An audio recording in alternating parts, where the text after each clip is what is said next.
The main character is lying in bed coughing hard, and she does not understand what kind of illness can cause such a continuous cough. This girl was the sickly eldest daughter of the Orlando family, Waylon Orlando. Her miserable life was initially caused by a marriage arranged by Waylon's parents.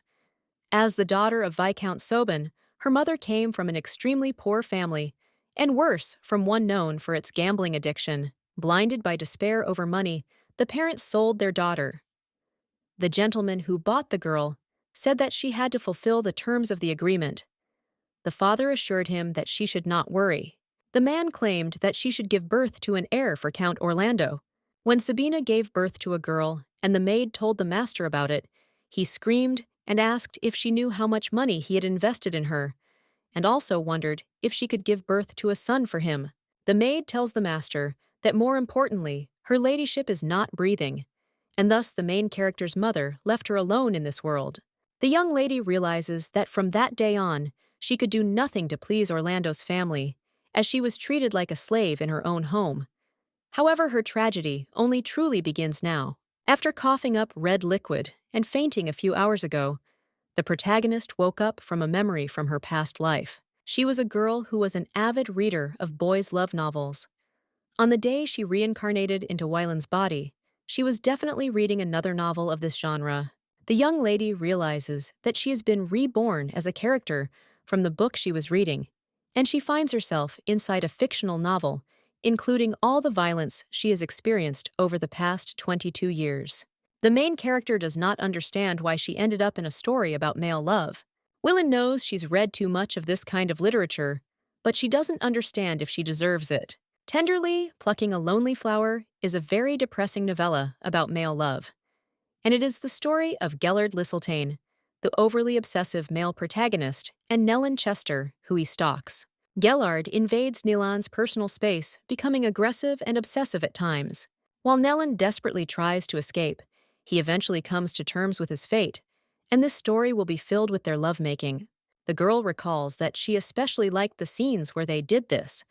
However, the reason why Nellen was so desperate to escape from the obsessive Gallard is that he meets the most beautiful woman in the entire empire, her half-sister Ethelaine's, and the person responsible for the meeting of the two star-crossed lovers was none other than the main character, secondary character, Valine. Ignored by everyone, Valine is abused by her father and then falls ill with an unknown disease, and without support or medicine, she dies, and that is the end of her story. However, you may ask how Waylon helped Etheline and Nellen meet while she was a corpse. However, it was the day of her funeral. Nellen was passing by completely by chance and unexpectedly, and he saw a girl who was grieving for her sister. Edelina was crying in the alley when he passed by, and thus he fell in love with her at first sight, which is where this story begins. The girl realizes that her death was simply a necessary plot device to give impetus to the plot.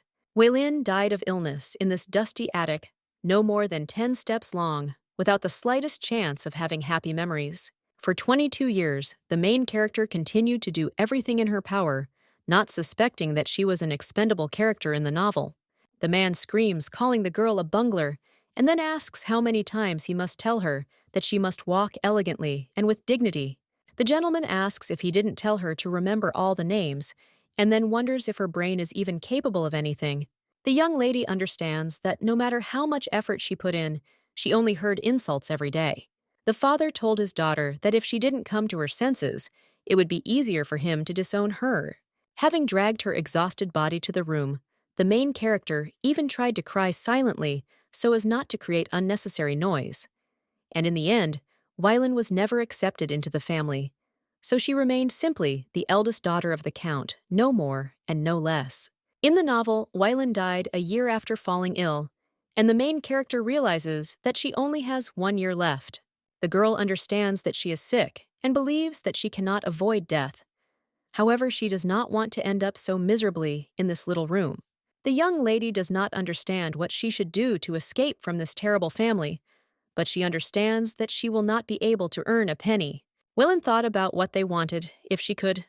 Then this was terrible treatment, because it was unknown how much time it would take to save up enough and become independent. The main character believes that first, she needs to somehow leave there, and understands that she has no other choice but to get engaged. After all, this is the only way for the daughter of a count's family to legally leave the house. According to imperial law, the engaged man can move into the house of the groom or the bride at the discretion of the family involved. The girl understands that for now, she can negotiate an engagement with such conditions and believes that everything should be fine. Waylon doesn't know if anyone can meet her demands. She thinks it should be an unmarried man from a wealthy family who can approach the engagement without offering additional conditions. The girl thought that she had to first cross out completely unsuitable candidates. However, she realized that these were not the circumstances under which she wanted to meet the most sensible groom in her circle. The main character believes that he, as an illegitimate child, has no right to inherit. And this is the main character of the novel, Gallard Lisseltane. Usually, members of the Lisseltane family have blue hair and eyes, but Gallard was different. After all, he had no external features that would connect him to the Lisseltane family. And the most important thing is that he is not indifferent to men. The main character understands that this means that he will not be interested in her at all because she is a woman. However, she believes that as soon as she saves up enough money, she will be able to calmly leave and therefore knows that he is the best option for her. Waylon muses that since Archduke Gallard's bastard was unable to receive a proper education, she can teach him everything she knows, and in return, he will pay her. The young lady reflects on the fact that, who would have thought that she would one day write to that same obsessed Gallard? The main character understands that she does not want to get involved with the main male character, but she knows that the real story will not begin until she dies. Because now she just wants to live happily for the rest of her days, and what happens after her death does not concern her. The girl believes that the Gallard will have no choice but to accept her offer since she knows his secret. The butler tells the gentleman that he has received a letter from Lady Wileen, the eldest daughter of the Orlando family. He asks in surprise how she wrote to him, and then takes the letter and reads it. Indigo asks the gentleman in surprise what happened. He replies that the count's daughter asks for a meeting and offers to send her a letter of refusal, but a few minutes later, he changes his mind and offers to say that she can come, and he thinks that tomorrow morning will do. The girl wrote that she would like to discuss something with him, and therefore asks for a meeting as soon as possible, and therefore is impatiently waiting for his answer. And at the end of the letter, she wrote that she knows about his weaknesses. The young gentleman smiled and wondered what kind of weaknesses she was talking about. Of the three brothers, Lisseltane Gallard stood out, and his older brothers always envied his intelligence and appearance. The aristocrats said that he was an illegitimate child born in the imperial palace, and did not understand whether it was not too much honor for someone who was unfamiliar with noble etiquette. The man says he can't believe another invitation came today because he burned them all last night. Then he claims they only like his looks because Gallard says he goes to dinner parties for business, but he's sure there's something else behind it. The man asks if he really thinks he can become an aristocrat, and thinks that this bastard should be smarter and sit in his closet, and then tears up all the invitation letters. At this time, a young gentleman was watching them, and he could not believe that they burned all the invitations intended for him. Born out of wedlock to Archduke Lisseltane, Gallard was met with great contempt by his older brothers, which forced him to use any means available to survive, eventually leading to a desperate desire for attention. Gallard had an exceptional talent for attracting people with his expressive face and eloquence, so he quickly established connections with business partners at the various aristocratic banquets he attended. It was for this reason that any invitations were of great importance to him. The guy saw one lost invitation under the chair, and after reading it, he realized that it was from the Duke. Duke Adelvia, being the most influential man in the empire, regularly held banquets. He was often possessive of his wife.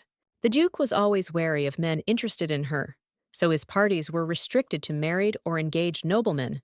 The young gentleman does not understand how he can find a bride in such a short period of time, and he thought that if he could only attend this event, he would be able to significantly increase his influence. After much deliberation, he decided to go to the party with the woman who pretended to be his fiancée.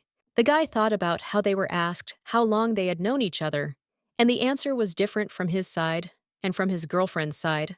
The aristocrats will decide that their story is not confirmed. And when the Gallard came to the count, The servants did not let him in, explaining that his lordship ordered not to let him in. The boy realized that rumors of his fake engagement must have reached the count soon after the Gallard's business was on the verge of bankruptcy, as his partners lost confidence in him. The young gentleman went and got drunk out of grief. When the guy saw him, he said that he looked like he was about to catch a squirrel. The young man says that he has been watching the gentleman for quite some time now, because his shop is across the street. He says that it may seem strange, but he would like to treat him. The guy claims that pears are good for hangovers and simply offers to take them. That day, Gallard met Neelan, and this meeting changed his life forever. Gallard has a rather painful past in the novel, but the main character has no choice but to take advantage of his weakness. 1 week later, at the Lyseltine family estate, the young lady thought that she had been counting the days waiting for an answer, and her patience was rewarded. And it was all thanks to the reception of Duke Adelvia. The main character believes that this guy has no reason to reject her offer. However, she is not going to back down and is still terribly nervous before this meeting and assures herself that everything should go well. Wailing started coughing and thought that she should have taken a large dose of cough medicine earlier, and the butler informs the lady that the master is ready to see her. When the girl saw the guy, she thought that she should wake up, because now is not the time to admire his damn attractive face. She thinks that she should be calm and collected, just like Waylene was in the novel. The lady says she is pleased to meet him, and then gives her name. He says he must say he is amazed that she asked to meet him.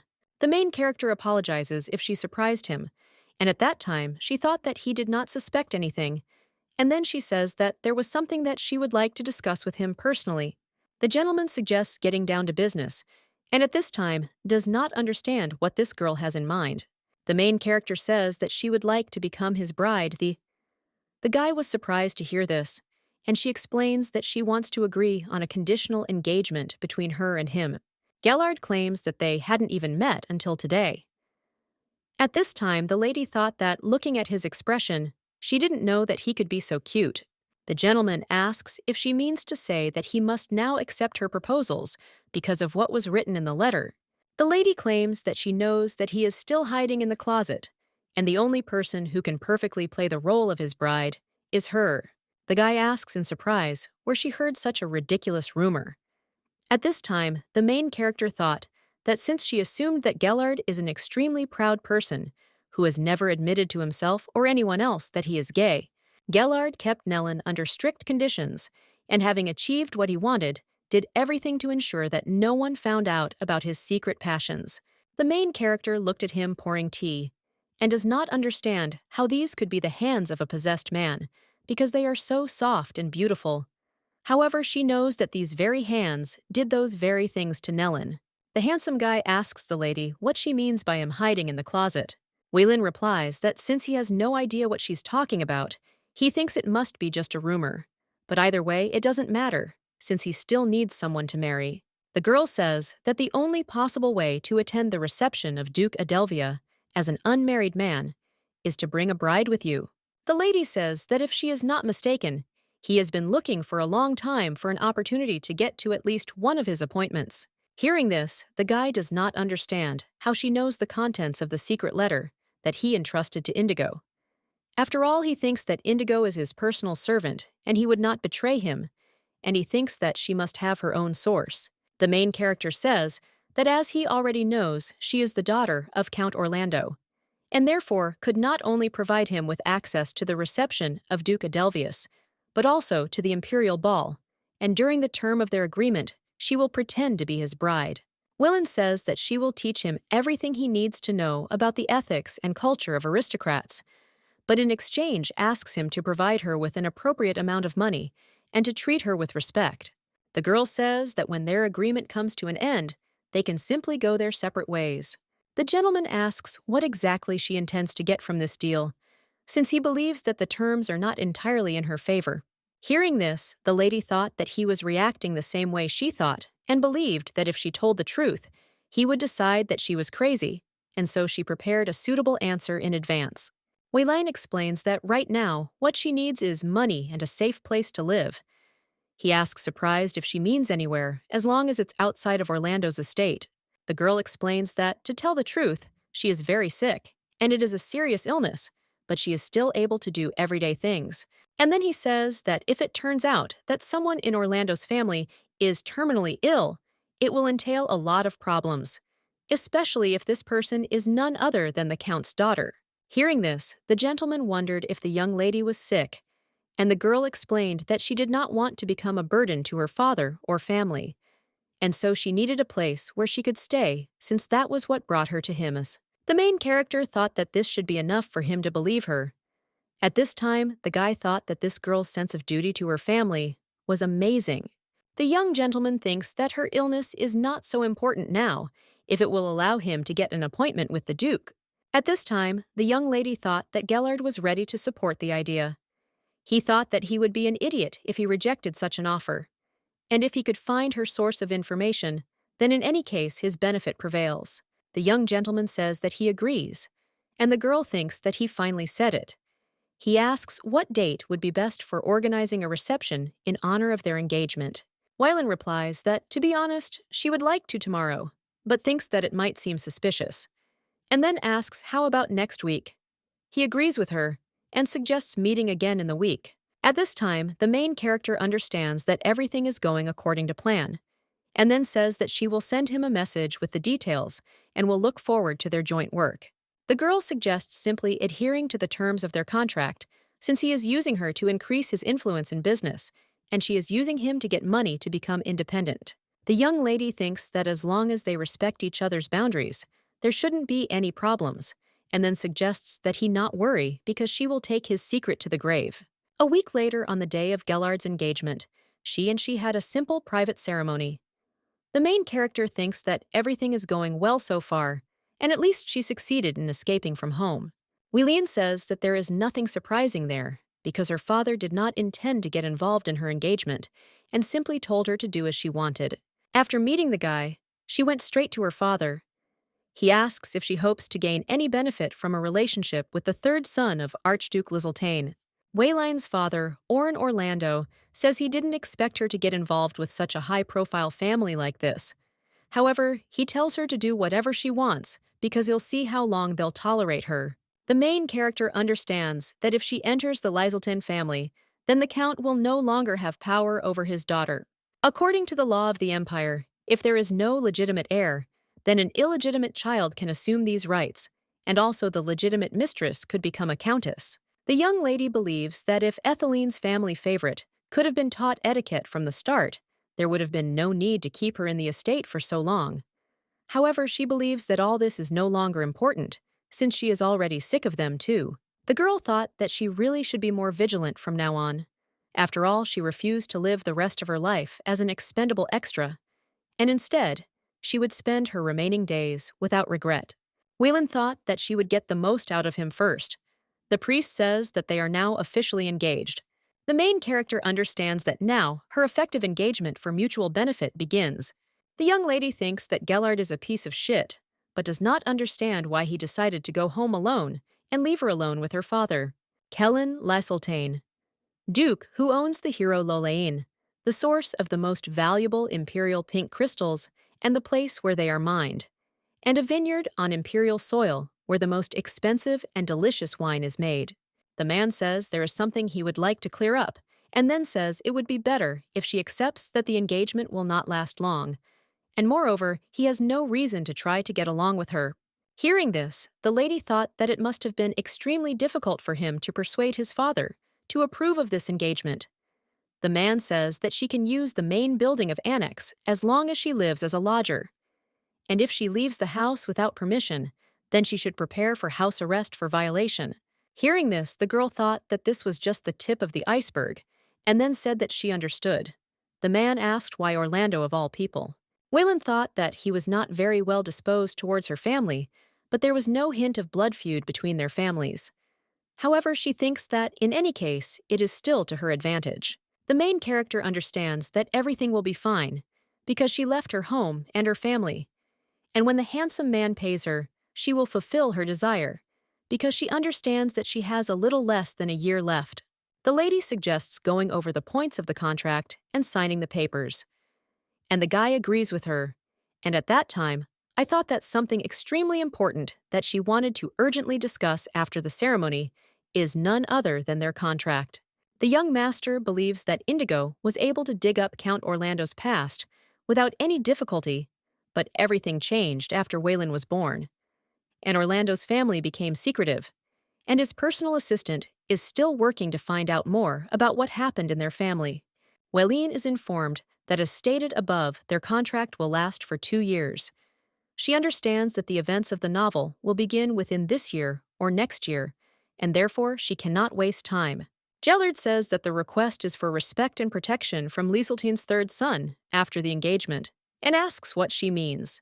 The main character explains that it protects against various external factors, and then gives an example that if she encounters the hostility of her loved one, and thought that the truth is that this part is more intended to protect against any aggression from Orlando. The guy says he understands, and then asks what about her illness. The girl says she will take care of it and tells him not to worry. The young gentleman assures her that he promises to provide her with protection and treat her with respect. She thanks him and asks about payment for their lessons, and then says that she thinks a fee of 400 gold pieces is acceptable. Waylon explains that it includes everything a noble class needs, as well as a guarantee that it will remain a secret. And since she will need to prepare everything herself, the price for some lessons may be higher. At this time, the main character became interested in how much this man is ready to pay. He says that it is easier for him to pay 700 gold for one lesson regardless of the subject.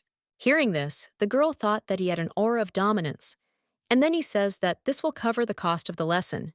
He says that if she has anything to add, then let her know about it.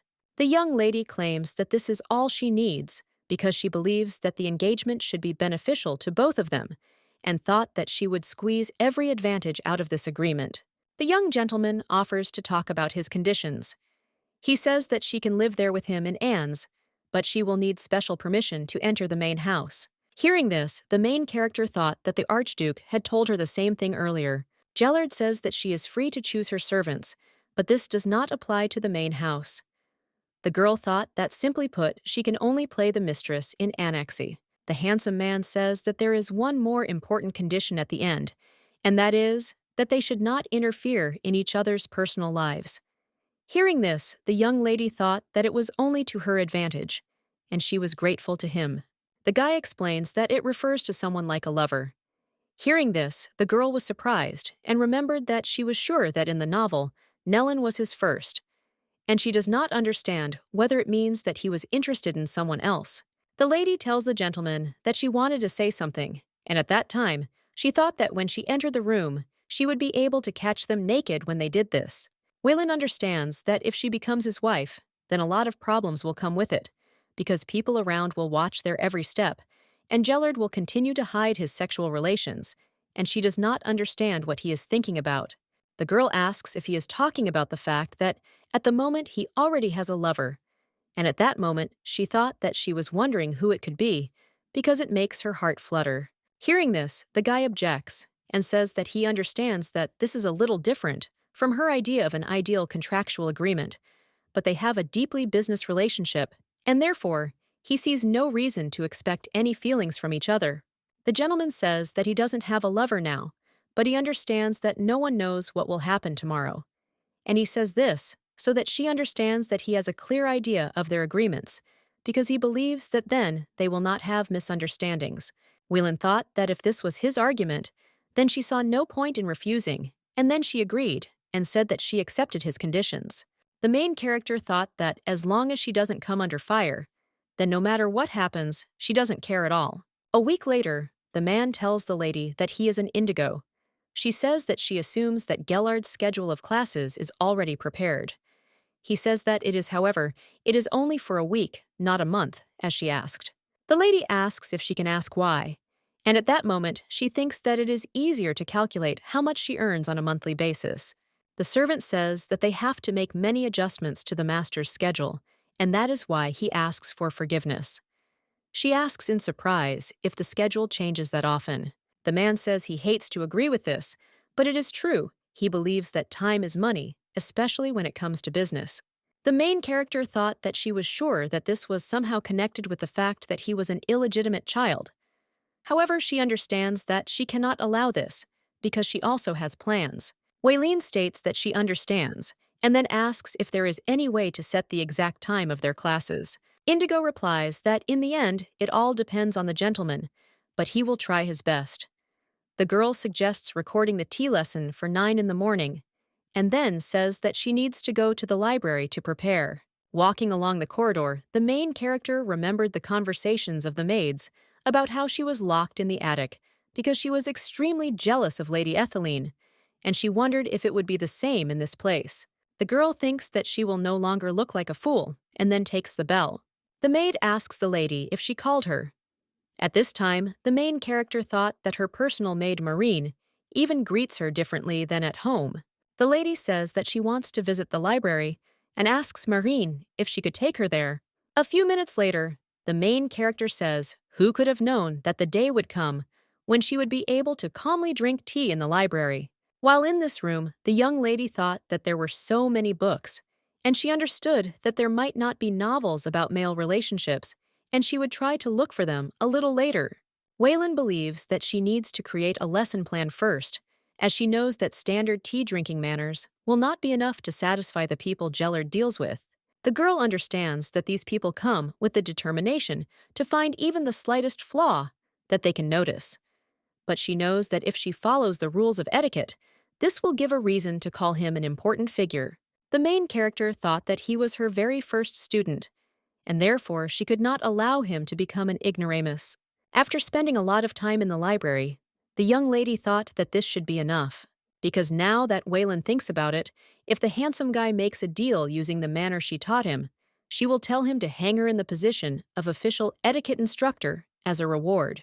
The main character understands that, then she will be able to receive a stable income, and thinks it is great. But she understands that this will only happen if her health condition allows it.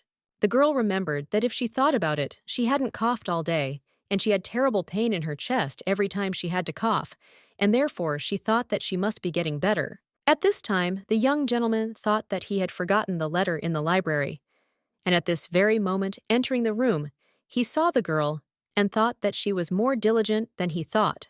Gallard believes that his first impression is that she is a hothouse girl who does not know difficulties and is like a well-groomed greenhouse plant. The guy remembers that Indigo said that she planned the lessons at a certain time and thinks that she is quite serious about the fake engagement. But suddenly, the main character started coughing non-stop, and at that moment, the young gentleman opened the door and ran up to her. When the lady saw him, she told him not to come near her, and the guy offers her to take his handkerchief and then says that there is too much red liquid. The maid informs the mistress that she has brought the butler, as she requested. Gallard tells her to bring warm water and towels and some broth. At this time, he remembered that the girl said that she was able to cope with the routine, but looking at her condition, he understands that the lady lied so much for the sake of engagement with him. The young gentleman believes that she is indeed a burden to her family, but suggests that there were reasons why she did not tell about it. At this time, the main character does not understand why, right now, because she is so upset that she cannot even cry. She remembers that she said that she could cope with routine matters, but at this time, she cannot even continue to keep her eyes open. Suddenly, Waylene loses consciousness, and at this time, the guy quickly picks her up. After some time, the girl opened her eyes and realized that she had fainted, and the handsome man asked in surprise if she was okay. Hearing this, the main character thought that he wanted her to faint again. He asks what's wrong, and also inquires if she has any heart problems. The young lady claims she is fine, and then asks if he can let go of her hand. Gallard blushed and apologized when he heard this, but the lady understood that she said she could handle it herself, but fainted again. Whelan thought about what if he used this as an excuse to break off the engagement. The butler reports that the doctor said she needs to rest and thinks it's best to leave the lady in silence. The guy asks the bride if she'll be okay. She claims that everything will be fine because Marin is nearby. After 2 days of rest in bed, the day of the first lesson arrived. The main character thought that the medicine from her house did not work at all, but the local ones work perfectly. But she knows that the doctor still could not give her a diagnosis, but at least she stopped coughing up red liquid. The young lady realizes that now is not the time to feel sorry for herself, since today is their very first lesson. The butler invites the lady to enter, as they were waiting for her, and the young gentleman greeted her. Seeing the guy in glasses, Wylan thought that he looked like her heartthrob classmate, but she realized that among other things, he was avoiding talking about her illness. The bride understands that he did not want to recheck the contract or break off the engagement. And since Indigo and Marin did not say anything, she felt relieved. Gallard asks if she wants him to pretend like nothing happened, when they even brought in a doctor. Indigo replies that she thinks it's best not to show concern or pity right now. The Duke says that she is suffering and he himself saw how sick she is. The butler says that this is his final opinion because the doctor said that her illness is unknown and incurable. The young gentleman cries out and asks if he is asking him to ignore it, and then asks what kind of person would do that. Indigo asks if he shows regret will anything change, because he thinks that she doesn't want self-pity, because she didn't just say that she was able to take care of herself. The butler claims that she wanted to be by his side so much that she lied to him about her health, and therefore thinks it might be better to respect her wishes. Only Gallardo and Waylon knew that the engagement was fictitious, and therefore he could not tell the Indigo the truth. When the main character entered the office, she greeted the gentleman and said that she would be his personal teacher from this day on. The girl does not understand why when she said this, the gentleman laughed. Gellard says that it is an honor for him, and he will look forward to her lessons. The bride asks if they can start, and at this time does not understand why he is so brilliant, because she is trying to be sincere, and he is really laughing at her. The teacher says it's just a copy and thinks there shouldn't be any problems reading it. She doesn't understand why she feels like he's checking her homework, even though she's the teacher. At this point, the guy thought that the document was so well researched that it could be presented as a teaching aid. And so he was surprised that the lady had selected and organized information from 26 books. Gellard believed that Waylon was simply an arrogant daughter of an aristocrat, and also thought that he already had a school education and would simply conduct lessons just for the money. Contrary to his expectations, Waylon destroyed the usual idea of step-by-step lessons, and she even wrote a separate conclusion. Although she was very ill, and therefore the young master understands that she is serious. At this time, the main character reflects on the fact that usually Indigo pours tea in order to ensure that Gellard is not humiliated for being an illegitimate child. The young lady recalls that when she read about it, she thought it was heartbreaking, but when she saw it in real life, it seemed like something bigger, but she still understood that she needed to take care of herself. The young gentleman says that he is surprised because he thinks that this is the best book he has ever seen, since he thinks that such books can only be found in the academy. Hearing this, the girl remembered that in the past, she received a lot of praise from teachers, but not from her father, because she was only scolded for not being perfect. Waylon is happy because she has already escaped from this hell, and then she says that she is grateful that her efforts have paid off. Hearing this, the young gentleman was surprised, because she thanked him, and he understands that it is much more important that she is happy to help. And the lady thought that this did not seem like a simply polite answer. Gellard thought that smiling, she didn't look mortally ill. When the main character of this novel was little, he did not know what an illegitimate child was, and his desire was to go to the academy with his brothers. This made others look down on him, because the boy didn't know his place. The only one who showed him kindness was the Indigo, because he was with the boy at every stage of his growing up, and therefore knows everything about the young masters. At this time, the butler thought that he felt somehow strange, because he could not recognize the young master sitting in front of him. Waylon thought that when he smiles, he looks like an angel, and I think it is not surprising that when I am with him, I am on cloud 9. The girl understands that she needs to pull herself together, but she can't hide her smile because he is the most inadequate guy who is going to kidnap Nellen and do all sorts of dirty things to him. The main character claims that in the end, his lessons on etiquette come down to what they are. She says that if his movements are constrained and unnatural, then people will think that he is a person who does not know the basics, and it does not matter how long he studied before that. Gallard says that makes sense, and thinks that she is eloquent, and he wouldn't be surprised if she has been practicing. The guy looked at the girl carefully, and he wondered where she got such cute freckles. And they are small, but there are so many of them, and even more beautiful is her chestnut hair. He thinks that her health is her Achilles heel. The young gentleman remembers that after fainting, his bride occupies all his thoughts, and he understands that, now with her, and this can happen again. And therefore, he thinks that the lady does not look worried about this. After all, it is because she is awaiting imminent death. Of all the weapons Gallard had, his appearance was the most effective. A single smile could make you faint. Even the Dowager Duchess, who valued the noble customs of her ancestors and lineages, was fascinated by Gallard and sent him gifts. At this time, the young gentleman thought that his bride was fine and asked if they could do a test. The lady says that first, he must point out all the mistakes she has made since she entered the room. Hearing this, the young gentleman was surprised and wondered if there had been any mistakes, since it seemed to him that she was doing everything perfectly. Wayland says he can look at the conclusion because that's what he's for. The guy reads that, when he receives a guest indoors, the sun shouldn't shine on half of his face. The teacher says that he said it correctly because usually the guest's seat is not in front of the window. Gallard didn't have many guests, so he didn't pay attention to such trifles. She explains that his eye color shouldn't change because it shows that he can be trusted. The young lady says that if the sun only shines on half of his face, one eye will be brighter than the other, and the difference in pupil size will make him look unbalanced. The guy wonders what to do if he is outside.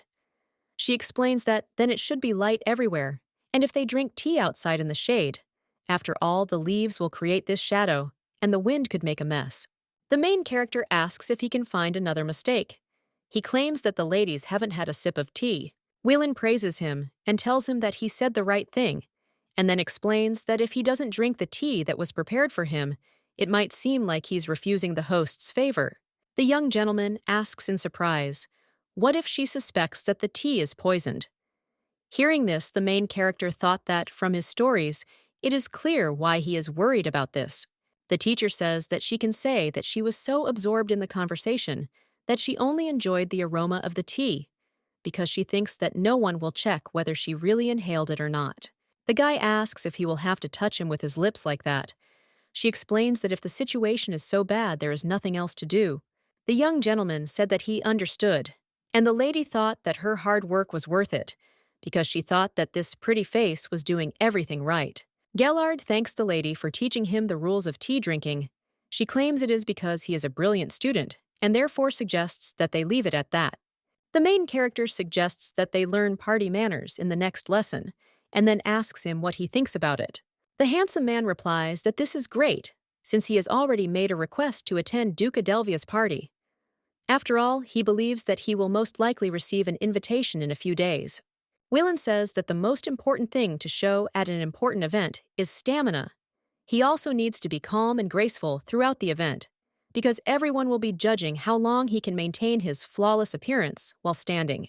Hearing this, the guy thought that he was in good shape and thought that this would not be a problem. He understood that things were not going well for him now because it would not be easy to mix with the aristocrats. The girl says that most skills are instilled in children and will move in order in any case. She explains that this is why she asked to conduct classes in 2 specific time periods. The lady asks if this time before breakfast and at 4 o'clock in the evening would be convenient for him. He asks, surprised, why these 2 segments. The teacher replies that before breakfast he will feel weak, and because of an empty stomach, and 4 o'clock in the evening is the time when they are most tired. And therefore, he believes that if they practice when his body is tired, they will make significant progress. The young gentleman explains that his schedule may change, but for now he agrees, because he will do everything to make sure that his lessons are a priority. Gallard wonders if she can teach without fainting and suggests meeting at the next lesson. On the day of the next lesson, the main character thought that she had spent all her time preparing materials for the lesson, but thought that she looked too shabby. The girl is worried because she doesn't know what this activity will be like, and she doesn't understand why she's nervous, because she thinks he's a quick learner and doesn't seem to be bored, which is why he was able to kidnap Nellens so skillfully. Whelan says that in any case, she hopes that this lesson will be fun. At this time, the young master says that he is already starting to get tired, and then asks the butler if he thinks that the jewelry is unnecessary, since he feels as if he is wearing armor. Indigo asks him to be patient, because he thinks that the gentleman will quickly get used to it. And at that time, he thought that he would never have seen this look if it were not for Lady Wylene. After a while, the teacher entered the room, and the butler greeted her, and then said that they were waiting for her. He looked at the lady in surprise and said that she looked incredible, and thought that he hadn't even imagined that purple suited her so well. Gallard walked up to the lady and then kissed her hand. He said that the stars in the sky must be jealous of her beauty, and asked how else her hands could shine so much. At this time, the girl thought that it was not for nothing that he was an obsessed protagonist, because he knew exactly what to say to start controlling a person. The teacher says it was amazing, and he did brilliantly, because she realizes she didn't even teach him this. Hearing this, the guy thought that he had looked at his greetings earlier, but had not even tried to practice them now, because he understood that they came to mind when he looked at her. Then the young gentleman began the dance lesson. The girl says that he is looking at his feet again and should focus on her. Gallard says the hem of her dress gets in the way. She claims this is unacceptable for men and her partner, and then says he also stepped on her dress. At this time, the young master thought that this was driving him crazy and thought that it would be better if he waved his sword. The teacher says they need a short break. He asks his fiancée how he can do that, and then says he just can't keep up. The tired gentleman wondered if she was really the girl who was suffering from an incurable disease and coughing up red liquid. Wyland says that he has enough skills but poor stamina, and then says that if he tries to hold on to stamina alone, he will burn out. The lady claims that it will be difficult to endure the night if he is tense and anxious regardless of his physical condition, and moreover, he is just beginning to learn the basics. The main character says that there are millions of things to keep in mind, and then says that one day beautiful posture becomes routine, and he reflexively dances with her, and his body will naturally follow the music. The teacher suggests that he use today as an example. She explains that he has memorized all the steps and has already been able to dance with her, and then asks what student would achieve such results on the first day, and says that he is incredible.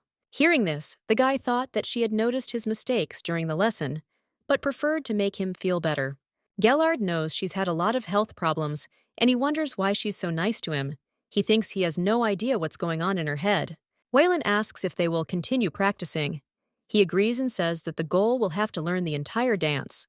When the young people danced, the butler watched them and thought it was a magnificent sight. The guy thought that his bride looked good, even in such less than ideal moments. At this time, the main character saw his gaze and does not understand why he makes such a face, that one might think that he fell in love with her. The guy looking at the girl thinks that she doesn't look sick, even despite her disheveled state.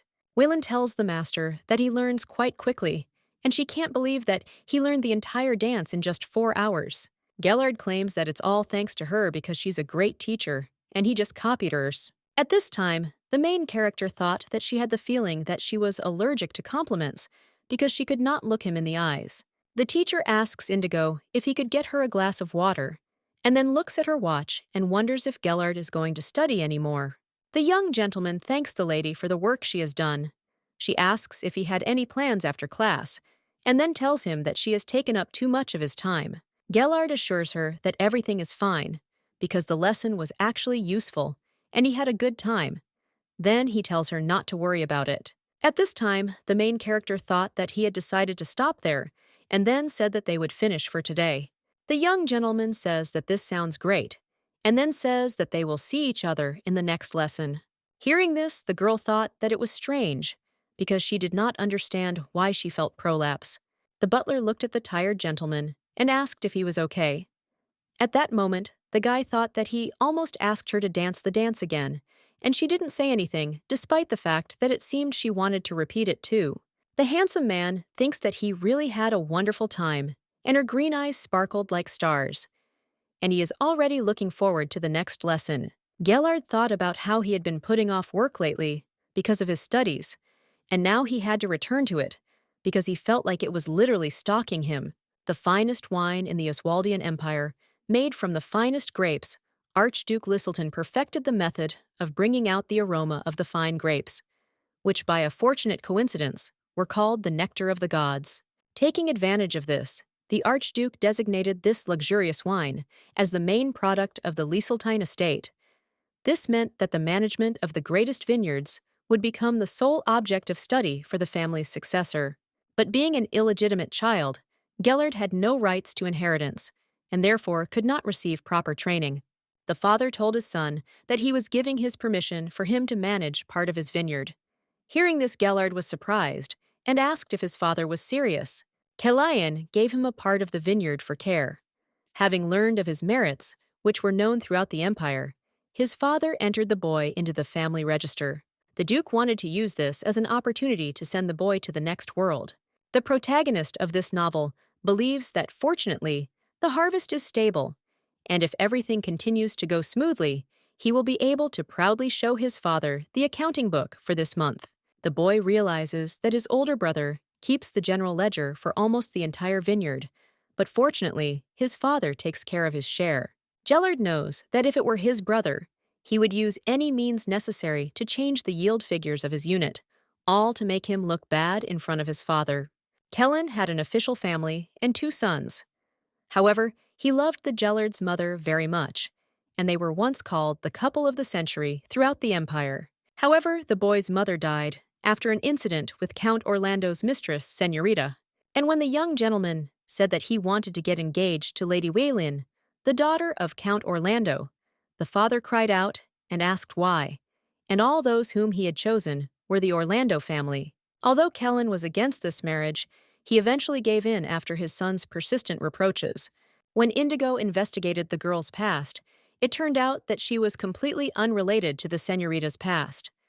And the Senorita seemed to have worked hard to hide this from Waylin. The guy understands that if it turned out that someone in Orlando's family was sick, it would entail a lot of problems.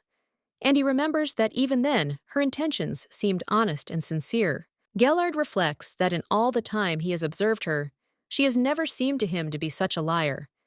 And he thinks that, on the contrary, she is kind and cheerful. The young gentleman thought that he had not seen his father since the wedding ceremony. The main estate and the annex were separated from each other, requiring anyone wishing to travel from one residence to the other to obtain personal permission from Kellen. Gallard thinks that if tomorrow one item from his schedule is cancelled, he will definitely send a request to visit the main estate. The Duke says that he thought his son was so busy with his bride that he had forgotten about him. But at last, he remembered his old father. The butler objects and tells the lord that this is not the case at all, and then explains that he is simply absorbed in his studies, which he showed through the crystal ball. The gentleman asks if he said why he wanted to see him. The servant explains that he didn't mention anything except dinner. Hearing this, the Duke thought that his son did not need a reason to meet his father, but he believed that Teorian and Lobel would lose their temper. The butler asks if it is not time for the monthly report, and suggests that he most likely wants advice on this matter. The gentleman says that he doubts it because the son has never asked for advice. Unlike his 2 older brothers, who couldn't do anything on their own, Gallard didn't have to hide under his father's protection, but Kellen still wanted to help his son in any endeavor. However, the fact that the young master did not inherit the blue eyes that serve as the symbol of the Lieselton family remains. This is the reason why all the workers in Annex are related to shades of blue. The Count thinks that this boy does not understand how much he worries about him, and then tells the butler to tell him that his request has been granted. The next day, Gallard saw Lady Waylin. She was in the library again. He thought that she should be resting and did not understand what she was doing there. Indigo explains that, according to Marin, she spends the entire day at her desk, even when she doesn't have a specific schedule for the day. The gentleman asks in surprise whether she spends the whole day there because he understands that she is preparing for their lessons. The butler tells the gentleman that it is extremely impolite to look into the lady's bedroom like that. He replies that everything will be fine, and then waves his hand at her, and the servant understands that there is no need to even talk about how strong this love is, and the Indigo's misunderstanding of the whole situation became deeper and deeper. Waylin thought that she didn't want to wave back because she understood that she was teaching him etiquette, which didn't mean she could violate it herself. However, she thought that it was simply impossible to refuse his eyes. The girl understands that he was going to the main estate, and she is surprised because he is not there yet. And as far as she remembers in the novel, Gallard stayed only in Annex. The young lady understands that she will meet him after class anyway, and that is why she will ask him then. At this time, the young master thought that he wanted to talk to his father alone, but these 2 came at the last minute. He thinks that they do not understand mercenaries at all. The father asks him if he likes the food, The boy replies that it is very tasty, and the chef is very skilled, and that is why the food seems tastier. The gentleman agrees with him and says that this is the main estate of Lisseltane, and believes that it is not even worth comparing with a small house like Annex. Brother says he heard that he is being taught by Count Orlando's daughter, and therefore thinks that it is not a simple waste of time. Lobel says that he agrees with him because his boorish table manners have improved a little. Gallard says he's glad to hear it, as he thinks the rumors about the Orlando family's high standards must be true, and considering he hasn't taken table manners lessons yet, he already says he's improved. Teorian asks, screaming what the bastard said. However, the guy got up from the table and tells his father that he is asking for forgiveness. Hearing this, the older brother was surprised and thought that it was good that they joined them for dinner, because no one knows what he could have done if his father was completely at his disposal, and he thinks that this is how he plans to rise with the help of the Orlando family. Teorian thought that it was time for him to realize that he was just a bastard whose fate was to live in the sewers of life. Lobel thought that this was strange because he usually ignores such comments and does not understand why he is so aggressive today. He also thinks that it could be because of the mention of his fiancée, and therefore thinks that he should find out if this is true. Lobel reports that he heard that Lady Valine's beauty is breathtaking. Theorian asks in surprise what he is talking about. The gentleman explains that her skin is apparently white like a corpse, and her lips are as red as the blood of dead animals, and then asks if that is why he did not bring her with him to dinner. And at that time, the brother thought about whether he would pay attention to this, because he thought that he wanted to use her family status, but it seems that he really likes her. Gellard asks what he was thinking, and at that moment thought that he showed too much emotion when it came to his fiancée. The butler offers Mr. Gellard a cup of tea and calms down. And at this time, the young master thought about how Wylan got engaged to him, expecting to be treated with respect, and therefore he does not want to burden her with the shame of his origin. The young gentleman asks if he should warn her about his brothers. The butler says that would be good, but he worries that the stress of it could further undermine her health. And the guy agrees with him because he thinks that she might get fixated on his brothers and forget about her condition. He thinks that these two will do everything to harm him and she will be in danger. The handsome man thinks that if they find out about her illness, it will be a real disaster, and therefore he must figure out how to hide her illness. The previous Gellard would not have been bothered by the rumors surrounding Wyleen. He focused solely on his own problems. But for some reason, the new Gellard could not turn away from her, although he understood that there was no serious reason for concern. The guy says that he needs to get some fresh air, and he will go out and wave his sword a little. At this time, the main character asks Marina if she feels that today is colder than usual. And at this time, she thought about what she heard about the cold winds that come to this place, regardless of the time. The girl understands that even in the height of summer, it is not hot there thanks to the Archduke's magic stones that cool the air. And she understands that rich people live in comfort because they were able to acquire these stones. The maid tells Milady that she will bring her another hot water bottle to the room, and then asks if she is sure that she does not need to take medicine. The lady assures that everything is fine, because she has been coughing less lately, and she thought that today they wanted to talk about table manners, and since the goal of the lesson is to learn how to eat without getting your clothes dirty, maybe he should wear a white suit. Wylan tells Marina that she will knock on the master's door, and at that time she thought that she wants to be the first to see his dazzling suit. And after a few minutes, the main character doesn't understand why there is no answer, and asks if he can go out for a minute. The maid says that the butler is not there, and there has been no change in his schedule. The mistress thinks that she is right because he did not mention any other plans when she encountered him earlier. Marina asks if she can wait for him because she assumes that something urgent might have happened. Waiting at the door, the main character starts coughing. The maid says that her skin is very cold and asks why she doesn't go to her room and wait for him there. At this time, the girl thought that she understood that something urgent had happened, but she wondered why he had no time to warn her before leaving, and he did not even deign to convey the message. Wyleen doesn't understand what happened to that possessed Gellard, who was never late. The girl thinks that he is testing her patience, and then she turns to Marina and asks her to bring a chair and a heating pad.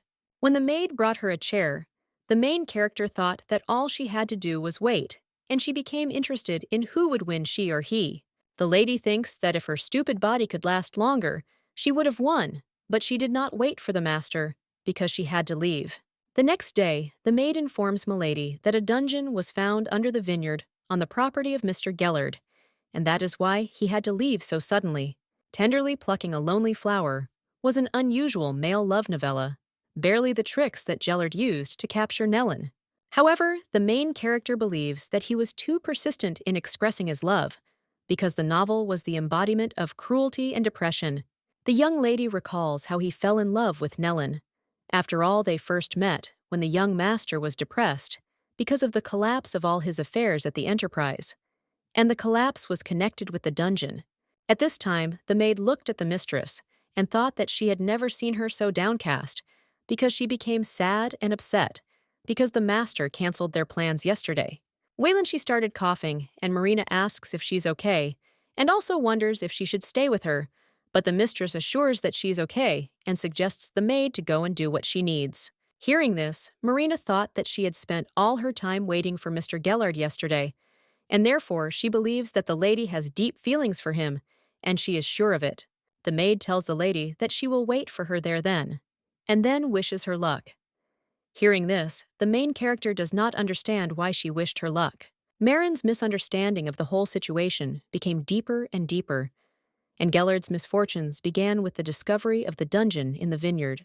After all, during his excavations, a lot of the harvest was lost, and what's worse, Tiorian scattered poison throughout the vineyard. Besides this, dungeon had no commercial value.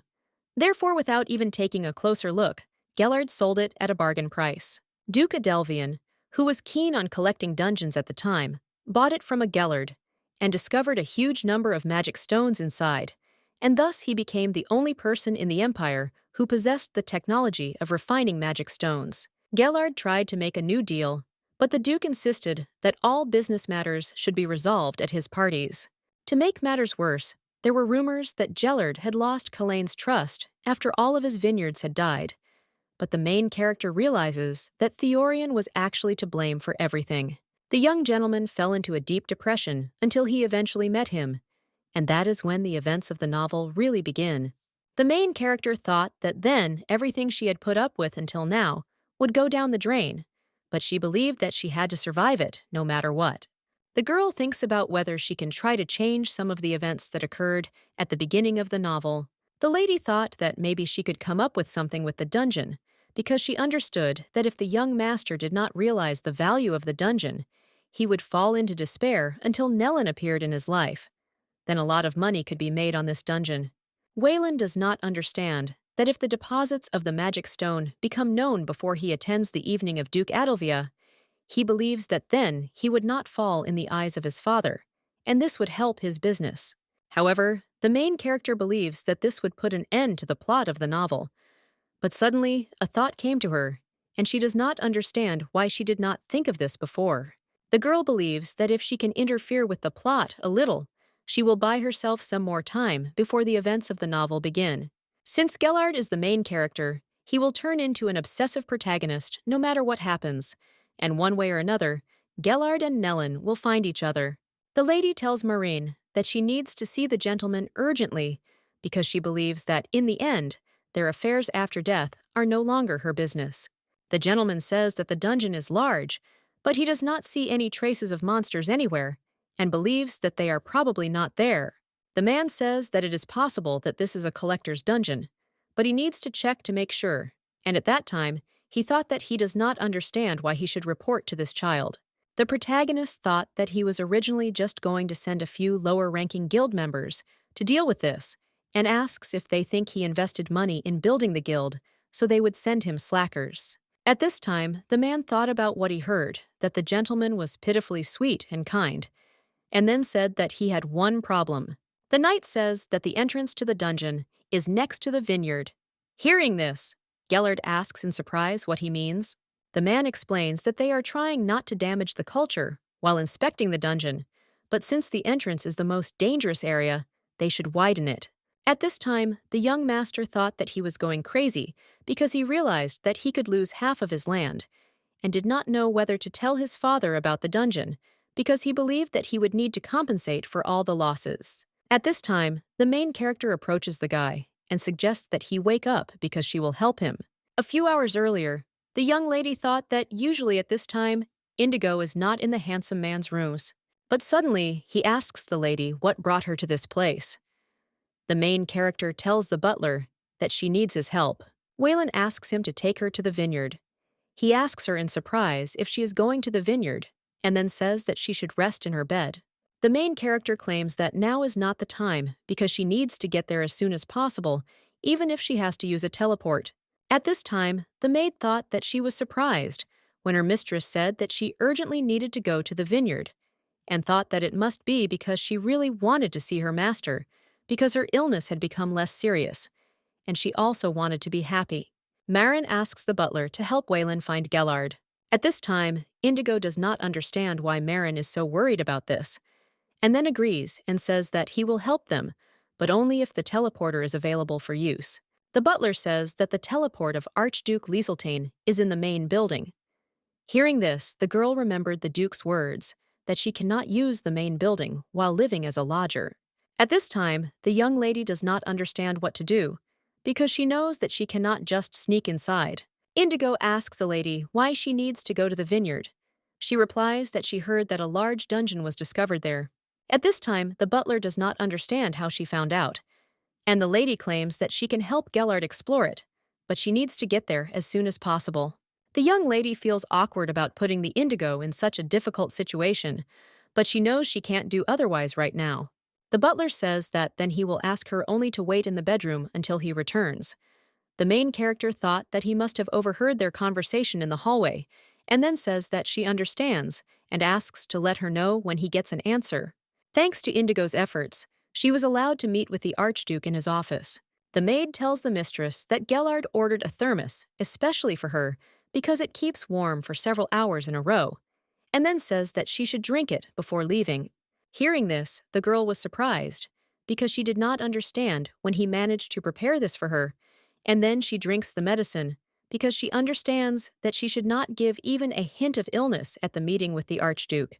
Waylon knows that they are already not thrilled with her, and therefore thinks that there is no need to give him even more reasons to kick her out of there. The lady asks the maid if she will help her get ready, and then explains that she needs to look neat and presentable, but not too pretentious. The girl says that as far as she understands, she has a plan. Waylon, being in the main building, does not understand why there is so little there.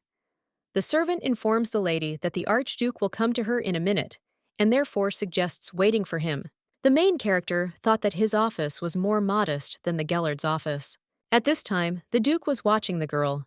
He thought that she had arrived before him, but all this time she had maintained her posture. Kellen remembers that she was unflappable at the engagement ceremony, which means her upbringing in Orlando's family was not in vain. However, he wonders if she can keep her composure, knowing that her fiancé is an illegitimate son. The gentleman says that he thought that she would not take a step into the main estate without a good reason, and then asks what happened. Waylon says that his lordship is right, and she tried to follow his rules as best she could. The girl reports that she adapted to the annexee so easily that she wanted to thank him for his generosity in person.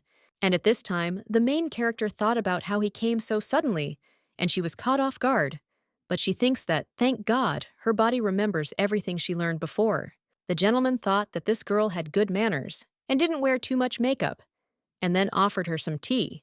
Waylon believes that judging by his taciturnity, the Archduke must be similar to the character from the original novel. The young lady realizes that there is a special reason why she chose a simple and neat outfit for her meeting with him. Gallard's mother, Celestine, was the greatest dancer in the entire empire, and she and the Archduke valued simplicity. Even when they went on dates, Celestine always showed her true emotions, and the Archduke found comfort in her down-to-earth nature. At this time, the Duke thought that his son had fallen in love with such a modest girl, and therefore believed that, like father, like son. The main character understands that, judging by his facial expression, the conversation will go off without a hitch. The gentleman says that there was no need to come all this way, just to thank him. She asks if it is not too late to show her gratitude. The lady explains that she just wanted to thank him because of her own selfishness, and then apologizes for it taking so long, and explains that she didn't mean to disobey him and come without a good reason.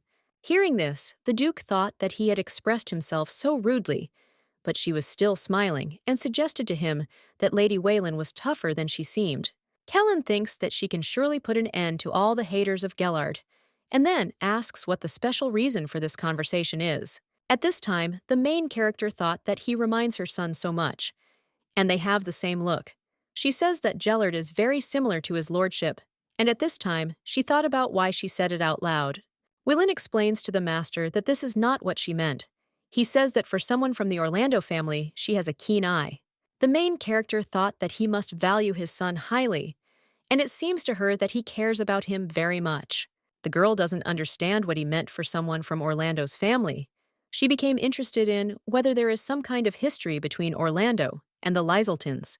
The young lady remembers that it would be obvious that he doesn't like the fact that she is from Orlando's family when they were riding in the carriage, and she wonders if something could happen that is not in the novel.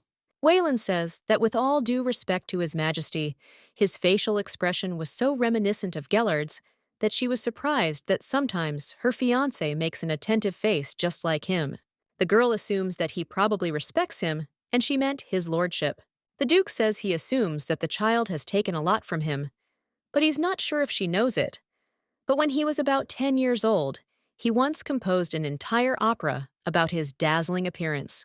Hearing this, the main character thought that the Archduke loves his son very much, and he completely admires him. At this time, the butler thought that he was worried, because he thought that something might happen when Lady Willin did not return after more than an hour.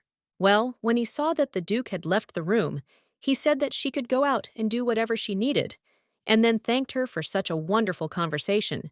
Indigo doesn't understand how she charmed the Archduke. At this time, the main character turns to her fiancé and says that if he does not allow her to join the expedition, she will go alone. The girl says that she may seem reckless, but asks to trust her. Gallard says he knows she's knowledgeable in many areas due to her lessons in noble etiquette, and then claims she doesn't understand what she's getting into. Wayland explains that she is not asking to be taken as an aristocrat, but that she wants to help him as her partner and fiancé. The young lady takes the gentleman by the hand and asks him to allow her, and then says that they should trust each other. And at that time, she thought about the fact that she even told him about her illness. The main character claims that she trusts him completely and asks if he will trust her too. And at that time, she thought that to be precise, she is completely confident in their contract, but understands that it is not important now. Weilin looked at the guy and thought that she had gone too far, because she understood that they were effectively engaged, and the contract would last for 2 years. At this time, the maid was watching them, and thought that Lady Weilin was more straightforward than she thought. Gellard agrees, but only on one condition. He asks not to talk about the fact that something might happen, and therefore offers to be next to him all this time, no matter how much she wants to explore the dungeon. Having heard this, the main character thought that when she finds the magic stones, she needs to be more careful. And the guy asks her to promise on her little fingers, and she willingly agrees with him. The man tells Mr. Gellard that this is a list of knights who are participating in the excavations. He is surprised to say that the knights he called are not there. The servant explains that the Archduke sent more men when he learned that the lady would be attending. At this point, the gentleman became curious about how she came to be with him. Gellard realizes that she needed her father's permission to enter the main estate and use the teleporters. The guy turns to the girl and says that he heard that she was dating his father, and then asks if it was hard for her. She replies that she is here as he sees it. The young gentleman asks in surprise how she managed to do this. The lady replies that she used him as an excuse, and at that moment, she thought that it would probably be wrong to say such a thing now. Waylon understands that she can't say that he is his weak point, and that they became close by talking about him even if she says it, who will believe her. The young lady replies that it is a company secret, and explains that technically they have a business relationship, and therefore she cannot reveal her cards to him. Hearing this, Gellard smiled and thought that she got out of this situation like a fox, and thought it was very cute. At this time, the main character looked at her fiancé and thought that she had never seen him smile so widely. The guy says he's apologizing because he didn't realize he was infringing on Milady's company secret, and then he says it was rude of him. And at that moment, he thought that it probably looked like he was evading the answer. Gallard asks if she told his father about the illness. She says she didn't, because she knows if he finds out, he might think it's a disgraceful engagement. She then says she's not feeling well, but wants to keep it a secret for as long as she can. The girl understands that the real shame will be that she did not tell the whole truth about her past. And she says that after all, she would not want any restrictions in movement as he presented her for participation in the expedition. Gallard explains that this is something else, but the girl doesn't want to listen and asks if they're going to go already.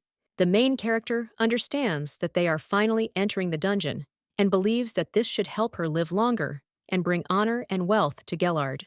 While in the dungeon, Whelan realizes that she can't see anything and doesn't even know how to find the magic stones. She realizes that her fiancé, as expected, isn't even interested in looking around. The man says that unfortunately, this dungeon is most likely an empty place. Hearing this, the young gentleman was surprised, and the young lady thought that they should just wait a little. After walking a little, the main character touches the magic stones, and at that time, it became light in the dungeon. And at that time, it seemed to her as if suddenly warmth filled her soul, and it became so comfortable after all the suffering. Gallard asks the girl if she cut herself, and then grabs her hand and says that she really doesn't know how to take care of herself. At this time, the main character thought that she strongly doubted that anyone here and now was more concerned about prolonging her life than she was. And looking at her fiancé, she thought that he was becoming more attractive in this situation. Whelan tells her that she is fine because he thinks that she can just lick her wounds. He says that he is surprised that she knows the customs of old wives. Meanwhile, the girl asks him to let her go. The guy reminds her that she said she needed to lick the wound, and then goes and does just that. At this time, the main character thought that he was talking like a Gallard from a novel, and she wondered if he was flirting with her. The young master says that he did everything as she said, and thinks that it should be enough. And at this time, the butler thought that finally love came into the master's life. Whelan thought that her heart was beating wildly because of arrhythmia, but definitely not because of the wound on her finger, and she firmly thinks that it is definitely arrhythmia.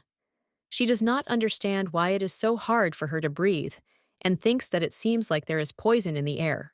The main character understands that at this rate, he will hear her heartbeat, and she believes that if he understands that she has arrhythmia, he will start sticking his nose into everything from that moment on. At this time, Gellert does not understand why everything is fine, except his heart, and it seems to him that he has lost his form and needs to increase his training. In the end, the two never figured out the cause of the rapid heartbeat. The lady asks her friend if she has heard of the dungeon of Archduke Lisseltane.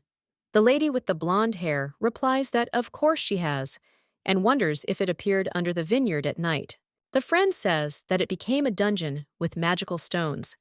She thinks that Sir Gellard was probably upset because it turned out to be empty, but then someone else revealed the truth about this dungeon.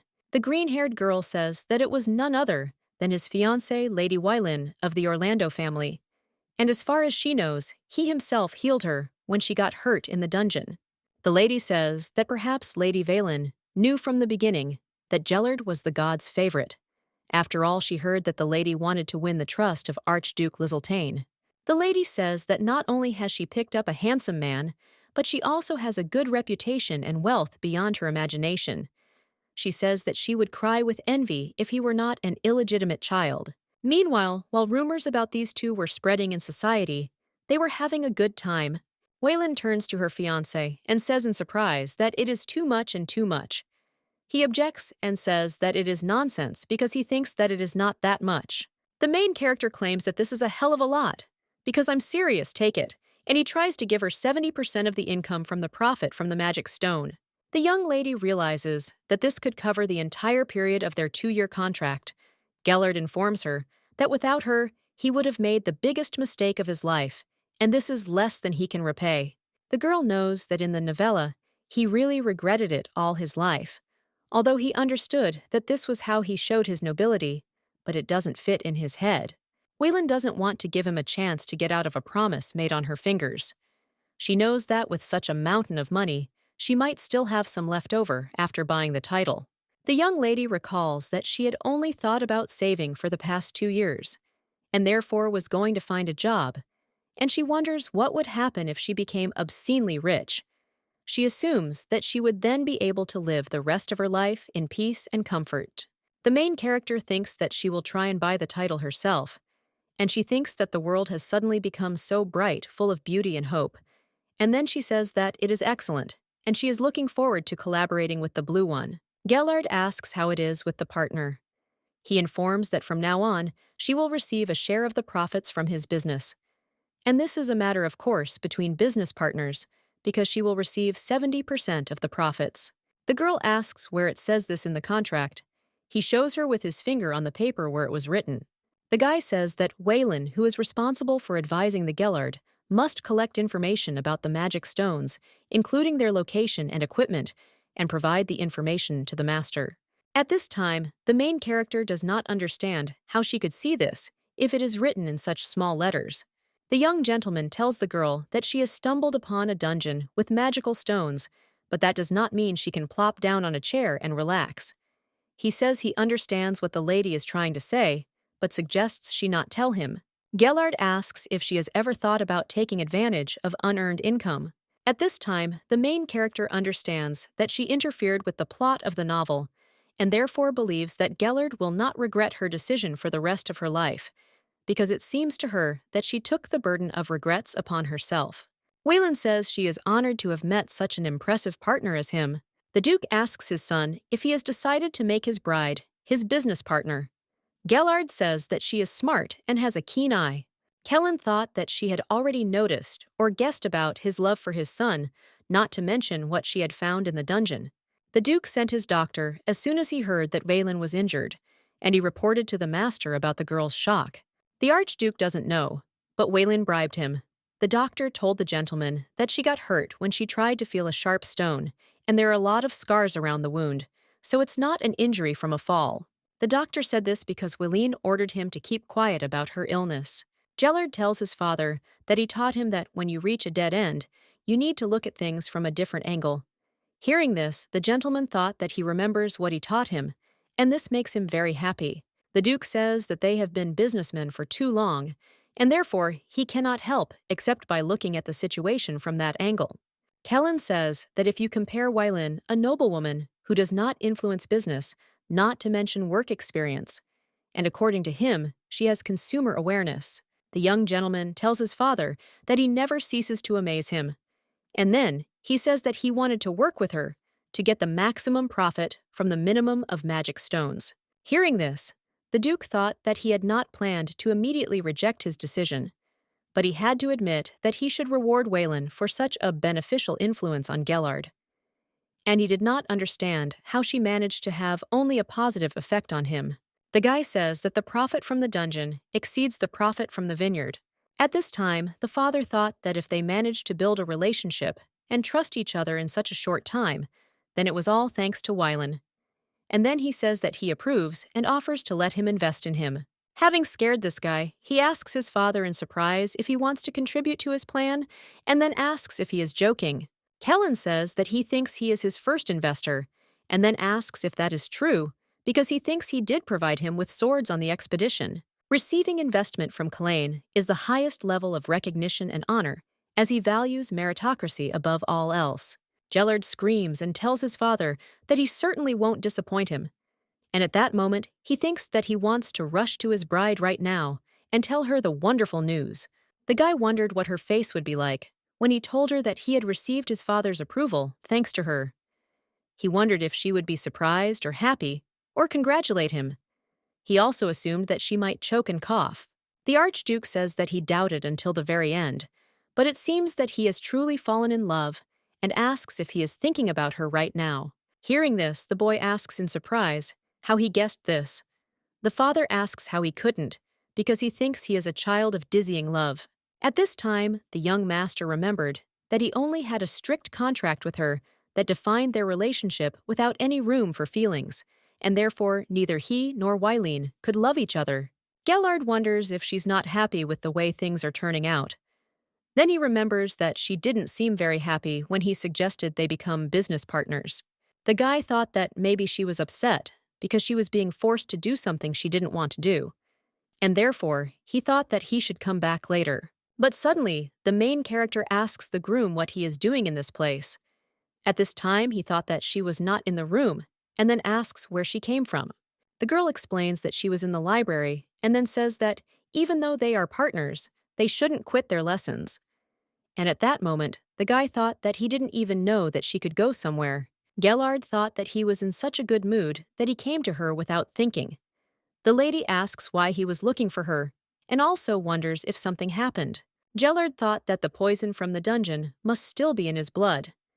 And the young lady does not understand what is wrong with him and why he is so upset about her going to the library. She assumes that he came all the way to talk about business. Waylon says that he would rather discuss the magic stones than continue his studies, but he believes that she was in the library for his own good. The main character saw that he was holding something in his hands, and she became curious about what it was. And when she looked closer, she realized that it was Baumkuchen, which is sold only in the capital and is a special kind of pastry. The girl recalls that this was an unaffordable luxury for her in her parents' house. The young lady heard that he had met his father, and she wondered if it was true. Then she remembers that the bakery is next to Nellen's shop, and she asks the boy if he had met him. Gallard replies that he saw her, and at that time, the girl thought that she had interfered in the dungeon to prolong her life. But it seemed to her that everything she was doing was pointless because the events of the novella would happen anyway. The novella begins at the moment when Nellen saves Gellard, who is at the bottom, and the girl believes that Waylon has a chance to change everything. The main character thought that, as it was said in the contract, she doesn't need to worry about who Gellard will get involved with, and therefore, as long as she follows this, he won't have any problems with her. The young gentleman looked at the girl and did not understand why she became gloomy as soon as she found out that he was dating his father. Or he wondered if she had already found out that he had told his father about their business relationship, but he believed that even in this case, she would not be in any danger. Gallard reflects that she is seriously considering receiving unearned income, and therefore believes that it would not be very surprising if the girl was an ordinary noblewoman who grew up in hothouse conditions among the aristocracy.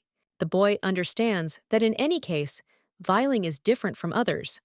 From an early age, Gallard learned to read people in order to survive in the hostile environment that surrounded him. He saw a certain type of desperation in the girl, and therefore thought that they were similar in this regard. Despite this, the young lady always looked confident and elegant, and it was despair that he felt connected to. If he was wrong about this connection, the thought of it would devastate his heart. Gellard says that it's time for him to go to the next meeting, and the girl offers to take good care of him, and the maid tells the mistress that she thinks that the infection was transmitted to her wound through the master's saliva. And when she looks at the finger, she says that it is already healing. Marin says that her leg doesn't look any better, and therefore thinks that it's all her fault and she's very sorry. William says that this is nonsense because her skin is simply too sensitive, and that's all, and therefore suggests that the maid not blame herself for this. When the maid bandaged the lady's leg, she thanked her and reminded her that, as she had said before, she should keep her wound a secret. Marin says that she will keep it a secret from the master. At this time, the main character thought that if he found out that it was difficult for her to walk because of the bandage on her leg, he might refuse her next requests. Waylon thanks the maid and says that she can go and rest now. At this time, Marin thought that her mistress had just returned from the library and understood that if the lady did not take care of herself, then it would become her responsibility to make sure that everything was okay with her. The butler asks the maid if the lady's finger has healed yet, but she doesn't even know how to answer correctly.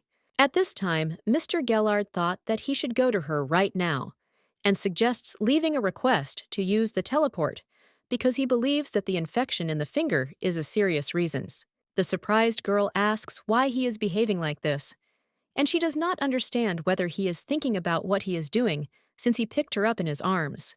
The guy thought that the lady didn't weigh that much and thought that it was because of illness.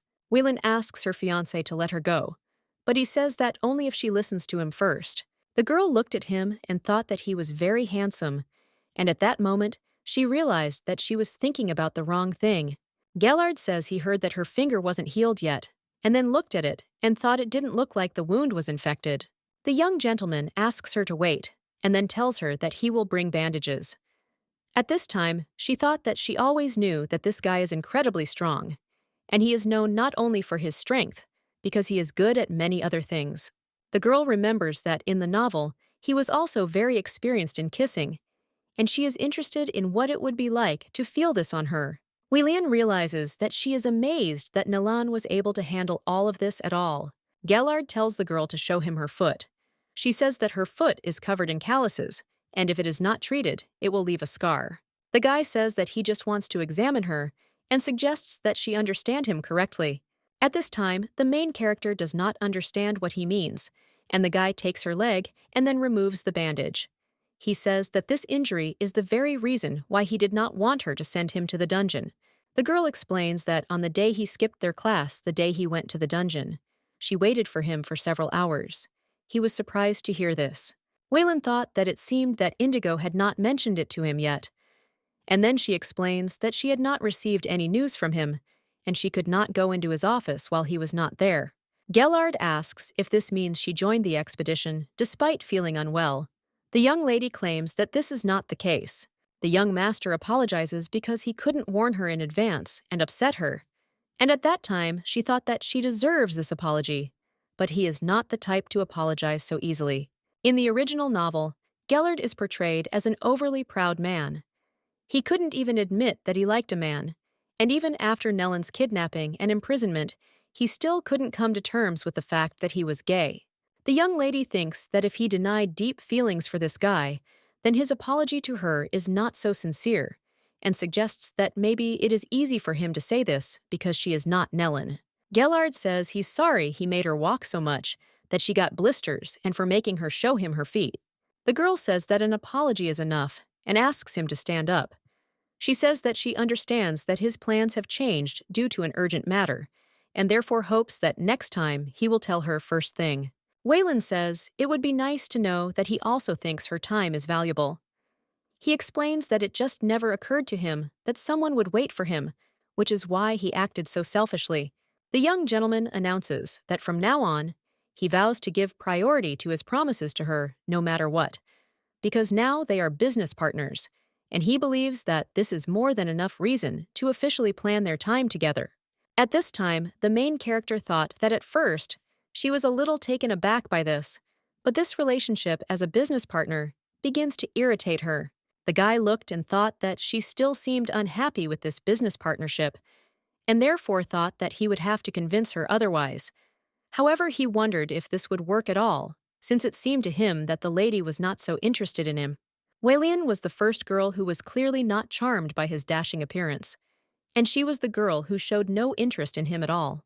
The young gentleman thought that he should come up with a plan, and then said that they should finish the conversation, and he would call a doctor to examine her. The main character thought that she had almost forgotten that aristocrats always make a fuss even over the slightest injuries, and she didn't even have time to ask him why she needed a doctor at all. Lobel asks his brother if he seriously thinks they should go there. Tiorian suggests they see where his cowardly indecision has led them. Then, with a cry, he announces that he is fed up with how much their father favors Gellard. Tiorian says that he now owns a whole dungeon of magic stones, thanks to his sister-in-law. His brother suggests that he not shout so much because his father might hear. The man says that let him hear because he thinks that it is all his fault, because he abandoned his own family to fool around with his mistress. Tiorian says that this bastard Gellard is going to go to the estate of Duke Adelvian, and he is sure of it, and also believes that even he cannot attend the Duke's receptions since he does not have a bride. Lobel thought about how he was angry because he didn't marry first, and thought that he knew his brother was stupid, but didn't know he was that stupid.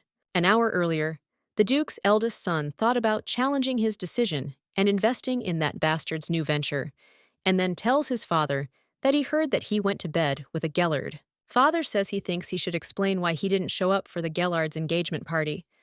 Then he reminds him that he told him to show up no matter what, for God's sake, because he's his brother. At this time, the son thought that his father was doing this again for the sake of the Gellard, and believed that he had always been like this. When the younger brother's mother was alive, the father practically lived in annex. From there he managed his business and all the finances, and after her death, he suddenly decided to renew Annex. After the rebuilding, the Annex was indistinguishable from the main building, and the rooms that are not used in the main estate are furnished more poorly than the rooms in the Annex. Teorian asks his father for forgiveness and explains that he sincerely wanted to come to the engagement, but pests appeared in the vineyard, and they needed to be dealt with.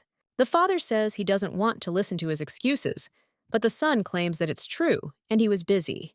The count stands up and screaming reminds him that he said he would not listen to his excuses, and then offers to look at Gallard and says that even after exploring the dungeon under his share, he has no problems with his vineyard. The father says that he hasn't even taken control of the pest situation, and then asks how dare he ask him for more land. At this time, Teorian thought that he should keep himself under control, because he believed that, as soon as the old man died, the entire estate would be his. The eldest son says he heard that Count Orlando's daughter was helping with the research. The father asks why he still calls her the Count's daughter, and then claims that she is his brother's fiancée and is living with them. The son says that he thought that his father did not think the best of Count Orlando. The Count says that Waylon is different and does not resemble the Orlando family, and then claims that, besides, Gallard always knew how to judge people correctly. Kellen asks if he hasn't introduced himself to her properly. Teorian screams and asks if he is talking about how he should go and introduce himself first to this bastard's fiancée. The father asks in surprise if he still calls his brother such derogatory names. The son says that it doesn't matter. The Duke says that he is asking him to be friends with his brother, not in order to have a peaceful dinner with his family, and then asks how he can allow him to enter the business when he does not even accept his brother, and then leaves. At this time, Teorian was left alone and thought that he was the eldest son and not some illegitimate child. He believes that if this is his father's true desire, then he should not have brought a mistress, because he believes that he is the only one who destroyed the happiness of their family. The older brother says that he will not stop until he makes this bastard's life unbearable. Lobel thought that if his idiot brother was going to drag Gallard down, he should be on his side for a while. Theorion tells his brother that he has no desire to watch this bastard descend into madness. Lobel asks what he means. He replies that this is the only way his anger will subside, because he is looking forward to it. After a while, the main character looked at her leg and thought that it had healed faster than she thought. And then she says that she was surprised when her fiancé called 7 doctors. Waylon realizes that it was thanks to them that she was able to recover so quickly, and she wonders if she should go back to making a plan. The girl understands that she must save up enough money in 2 years so that she can be independent by becoming a tutor, but she changes her plan in order to acquire a title so that she can protect herself from the aristocracy. The young lady understands that not much has changed, but still Gallard met Nellen, and therefore believes that she should be on top. The maid informs the mistress that Lord Teorian and Lord Lobel Lieselstein have come to see her. She tells the maid to tell them to wait for her for a minute. The older brother says that first he wants to congratulate the lady on her engagement. She thanks him for his kind words, and at that moment, she thinks that he obviously didn't mean it that way, because she realizes that it's been an eternity since their engagement. At this time, the gentleman thought that thinking about this is their first meeting face to face, and the main character is impressed because their blue hair and eyes stand out so much, and thinks that they have definitely inherited the Lieseltane genes. Waylon believes that in any case, Gellard resembles his mother, which makes his fate much sadder. Moreover, the novel said that his brothers were born in shameful circumstances. The girl became curious about these shameful circumstances. Teorian asks why the noblewoman, how she got involved with this. The girl thought that Lobel probably has a cowardly character, but she assumes that he will abandon his brother when he becomes uninteresting to him. And she also thinks that perhaps he is still a coward. The gentleman says that he thinks she is curious about why they came to her. The lady replies that it surprised her. Lobel says they just wanted to give her a fair warning in person, and therefore feel it would be best to listen to them. At this time, the main character thought that she would of course rather believe in a cult. Teorian claims that the lady was deceived. She asks in surprise what he means. The man says that this scoundrel is deceiving her right now. Waylon thought that maybe listening to them wasn't such a bad idea, and so she decided to just listen to what they had to say. The older brother says that if she doesn't believe him, then just let her look at Gallard's mother, and then she will see what kind of person he is. Tiorian says he was worried that she wouldn't be able to handle the weight of the news, and was therefore torn about whether he should tell her or not. Lobel says that his brother is right, and they couldn't just sit and watch her get cheated. Hearing this, the girl smiled, and thought that it probably looks like that from the outside, even if she knows absolutely everything about the groom's past. The main character believes that based on the information from the Dark Guild, and even if Waylon is the legitimate daughter of Count Orlando, she was constantly compared to her half-sister, and Count Orlando spent a lot of money to hide it. Waylon believes that, given such a past, if she finds out the truth about Gallard, she will be disgusted by Togo. He is so similar to her sister. At this time, Tiorian thought that she was probably already interested in him, and at this time, the main character thought that if she found out the truth about the groom, she would be disappointed, and also assumed that she would take their side. The young lady understands that unlike her, they have never known domestic violence, and she does not understand why they think that they are in the same boat. And besides, she has never supplied Italina. Waylon knew what it was like to hate your half-siblings, but she still hurt and despised Etheline when they were children. The main character understands that there is a huge difference, because these brothers were heirs, and Valine was an heiress, and moreover, they never put up with ignoring and violence. After all this is what the main character encountered under the pretext of training. Tiorian tells her that they could help her. At this time, the young lady thought about how she lived like a criminal in her own home. The elder brother says it wouldn't be a big deal if she figured it out on her own. The lady says she appreciates their suggestions but will look into the matter herself. Vaylin thought that she understood that the best choice would be to support the legitimate heir, but this would be possible if she lived as Vaylin Lieseltane. However, the main character refuses to be associated with the Orlando or Lieselant surnames, and decides to live this moment as Waylon after all, until Gallard and Nelaine are together. Everything will go on as usual. The lady says that it is more important for her to keep the engagement, and then says that if they don't mind, then she should leave already. The surprised older brother says that they just arrived and Lobel thinks that they better go back now, and says that if the lady needs their help, then she can speak at any times. Will-Ian thought that they probably came after hearing about the Archduke's investments in the dungeon with magic stones, and understood that this situation needed to be delicately resolved. Suddenly, the protagonist doesn't understand why this thought didn't occur to her, before she ponders that if they thought she hated Gallard because of her relationship with Edelina, then that means they know she grew up in a violent home in the Orlando estate. The girl believes that they are going to use the fact that she dated them to distort the truth, and then her fiancé will find out that she is not quite the ideal heiress. Waylon wonders how they knew about her past. The maid asks the mistress if something happened, and then she saw the lady lying on the floor, and there was a red liquid next to her. Marin fearfully asks Milady if she can hear her, and then she says that she has lost a lot of blood, and a doctor has come who gave her this magic bracelet. The maid says that luckily he said that she was coughing up bad blood, and therefore thinks that the bracelet should help her produce good blood. The butler says that he will call the master right away, and the main character asks in surprise if he wants to call Gallard. The servant explains that he asked to call him as soon as the lady wakes up, and then says that he is now in the vineyard. At this time, Waylon thought that she had literally risen from the dead, but still did not feel lonely without him. Valen's death was predetermined and inevitable, and she believed that her pain meant nothing to Gallard. Marin tries to feed the lady, but she objects because she said she can eat herself. The maid says that the bracelet on her wrist must be uncomfortable, and therefore asks to be allowed to feed Milady.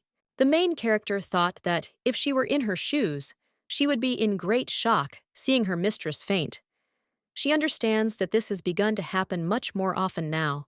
As soon as the events of the novel began to happen, one after another, the inevitable death of the Waylon was getting closer and closer. The young lady reflects on how she has never heard of anyone vomiting red liquid due to toxins before, and wonders what kind of illness Lady Wyling might be suffering from. At this time, the maid thought that it seemed that the mistress had gotten better for a while, but when the symptoms returned, her condition began to deteriorate so quickly, and she began to wonder what went wrong. Maran recalls that the scars she received in the dungeon did not heal very quickly. The maid asks the mistress how her stomach feels. She replies that she feels much better. Marine says that she will go and get another plate. The young lady says that she is already full, but the maid objects and says that she should eat enough to get better faster. Wayland says she thinks she'll have to give the master a book on how to learn to read people's emotions. When Marin left the room, she became curious about what the lords were talking about. She fulfilled that Mr. Gallard and Lady Wayland visited the dungeon together, and later he began to choke, claiming that it was because of the poisonous air in the dungeon. And at that time, the maid thought that he didn't even know about her feelings. The butler says that the air in the dungeon could well have been poisonous, since that is why the term dungeon disease appeared. Marin thought that Mr. Gallard was the reason why the lady's condition had worsened, because she believed that she had inhaled too much of that poisonous air from the dungeon because of him. The blonde maid claims that in the master's case, it was not the poisonous air. Indigo says that this is true because all these symptoms appeared because of his feelings, and Lady Wayland. And he does not understand how the master could confuse his feelings of love with the side effects of the poison. The guy tells the master that there are so many magic stones in the dungeon and thinks that they must have one of the highest daily production rates in the entire empire. Gallard asks that you try your best not to damage the magical plants during the extraction process. The guy asks why the gentleman is going to use the magical plants from the dungeon. He replies that it's time for him to go, and he thinks about how he heard that Wayland lost consciousness again, but he understands that this doesn't mean that if he were there, he could somehow help her. The young master thinks that it would be better if he uses this time to find a cure for the disease. After one of the doctors mentioned that Wayland might be suffering from a dungeon disease, Gallard began studying all the books related to magic. And then he came across something interesting. The plant growing in the magical dungeon can be used as medicinal herbs regardless of the type of plant itself. And so he began to collect plants from the dungeon. Gallard suggested that perhaps these plants might be the key to curing Wayland's disease. The main character asks Marine what happened to her. She replies that it is only her guess and asks if she could read it. The maid says that she knows that this is insignificant compared to the research she does to conduct her lessons properly, but she wants to help her mistress in any way she can. At this time, the young lady does not understand what this could be and why Marin looks so exhausted. The maid says that she too thinks that her lady has fallen ill with the dungeon disease. The butler informs the lady that Count Orlando has arrived to visit her. Hearing this, the main character is surprised and wonders why he decided to show up. The girl assumes that he wants to warn her not to cause any harm to Orlando's family, but she knows that no matter how important his reason for visiting is, she cannot allow him to see her like this. Wayland was under constant pressure to be perfect, refusing to give her destiny any chance to be justified. The young lady thought that she was so tired of being treated like she was worthless. And then she asked for some time, so that Marine could prepare her. Hearing this, the maid was surprised, and the mistress assured her that she was fine, and then said that she needed a little time to rest a little. Indigo tells the master that his bride looks paler than usual, and he has already called the doctor, and no matter how it is presented, it seems to him that this is connected with the arrival of her father. Hearing this, the guy thought that it was because she was afraid that Count Orlando would find out about her illness, but he did not understand why she should hide her illness for such a long time. Gallard asks the butler to take her to Wayland. The servant reports that Count Orlando has already arrived. Hearing this, the Count thinks that rumors have reached him after all, and believes that one should not expect less from such a mercantile man as he. Teorian thought that he probably came to force his daughter to give him a part of the profits from the dungeon. Kellayan's personal shadow guard says the lady appears to be under a lot of stress. The Duke thought that first Lobel and Theorian decided to visit her, and now Orlando has come. The Duke understands that she is undoubtedly in a stressful state now. Kellan says that he will first meet with Count Orlando and suggests telling the Gallard to stay with the bride for now. The Shadow Guardian says that his wish is his command. At this time, Mr. Orlando looked at the estate and thought that now he knew where his daughter lived. Orin immediately took a dislike to Wayland's mother, Isolana, due to her modest appearance, and therefore agreed to Wayland solely as a trailer. Isolana was born into the family of Viscount Sobin, whose family had several generations of doctors. However, the family found itself in huge debt due to gambling, and after Isolana was practically sold in marriage to Orin, she died giving birth to Waylon. The Viscount's enormous debt fell on the shoulders of Count Orlando. At this time, Orin thought that this girl had caused him nothing but trouble from the very beginning, and just the thought of Isolin made him want to have nothing to do with Waylin. Orlando feels that he can't just sit back and let Waylin marry a wealthy man, and he wonders if she has thought about the dowry he will have to prepare. The gentleman believes that he should take care of this before Idalina starts to get jealous of Waylin. Count Orlando always imagined his life without Waylin peaceful, but at this time he was on the verge of disaster. His problems were mainly due to his mistress Senorita, who loved to buy expensive things, and Adelina, who complained all day instead of concentrating on her studies. And Orlando thinks that it's all because his daughter left so suddenly, and Waylin was to blame as always. When the Count saw the Archduke, he thought that he looked different than he imagined, and he wondered if he was capable of doing any work, and he assumed that he must have simply used the money earned from the magic stones to buy some potion again. Orlando greets the Duke and asks how he is doing, and then says that he has a fine estate, and so he must admit that he feels a little scared. Kellen asks the guest what brought him here so suddenly. Then he reports that he did not receive a request for a visit. Hearing this, the Count thought that he did not understand why this rare idiot was behaving so coldly towards him, because he did not even offer him a cup of tea, and assumed that he must still be worried about the event of long past years. Orlando reflects that he knew it was not easy, but he thinks he explained what happened then in sufficient detail, and he even recognized him as his son-in-law, and does not understand why he behaves so stingily. The Count explains that he just wants to know if his daughter is okay.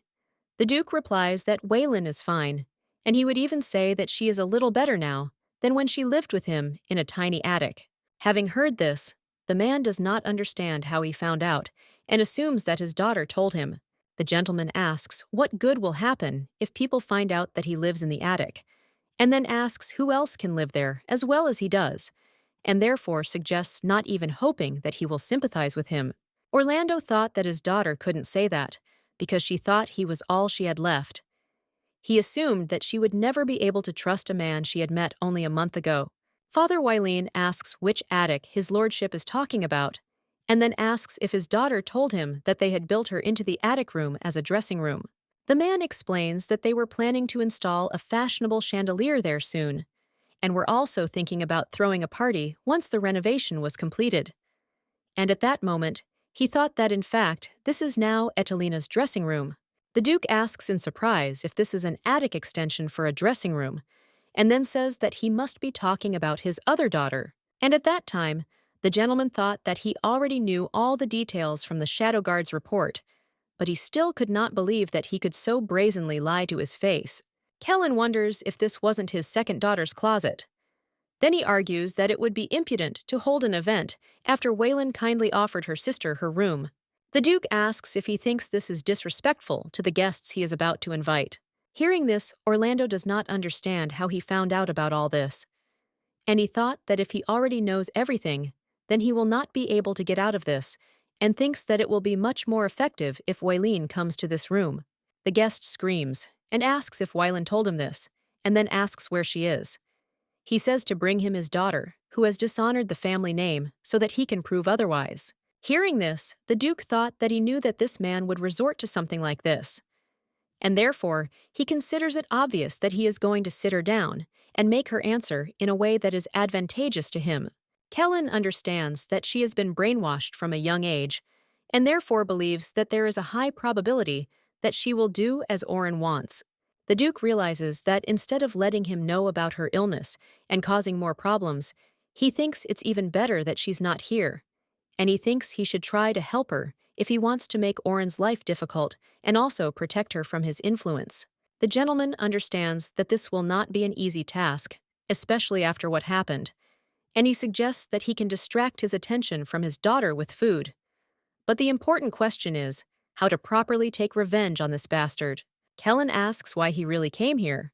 Orin replies that he is going to ask Gallard and Valen to break off their engagement. At this time, the young gentleman came to his bride and asked how she was. The lady replied that she was already better, but she thought that she just needed a good rest, and then apologized for causing him any inconvenience. At this time, Gallard thought that he didn't know, but she was hiding something from him, but wanted her to think only about her health. The guy reports that he heard that she wanted to go to the main estate. She reports that she sent a request for a visit. The groom says that the Archduke is currently receiving guests, and therefore thinks that this is not the best time. He thinks that the girls should not be subjected to unnecessary stress. At this time, the main character thought that he said this because he does not want her to interfere with his father's work. However, she just wants to try to convince Count Orlando not to waste the Archduke's time in vain. The girl does not understand how else she can make it clear that she wants to stay as far away from Count Orlando as possible. The butler informs Milady that her request to visit the main estate has been approved. The guy says that if she goes now, but the girl interrupts him and says that she already knows what he is so worried about. Hearing this, Gallard does not understand why she then insists on going, because she believes that she should rest. Wayland tells him not to worry because she won't do anything that could disgrace the Lisseltane family name. And after all, she's going to spend the next 2 years with him, and she knows the terms of their contract well.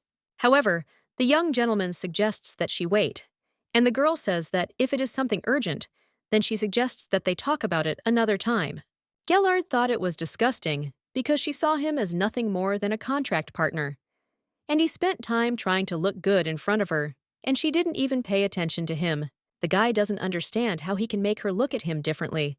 And if you think about one of the conditions of the contract, they agreed not to interfere in each other's personal lives without a good reason, and even if it concerns someone like a lover.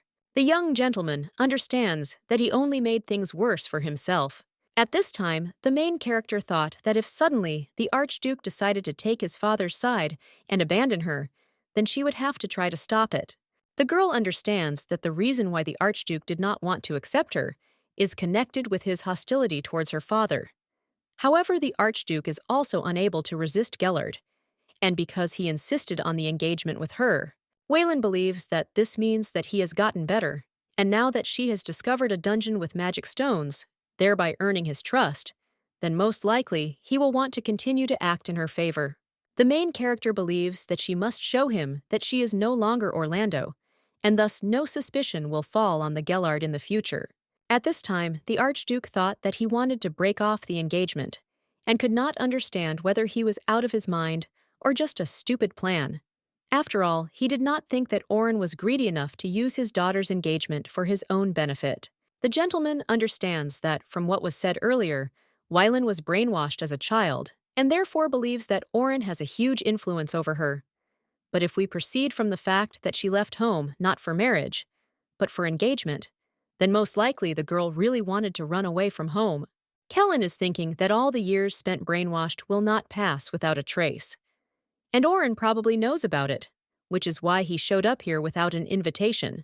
The master thinks that this is impudent after receiving a huge dowry from Gellard.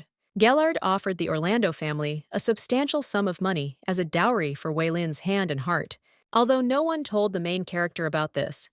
And in addition, Count Orlando squeezed out all the benefits from selling his daughter as a wife.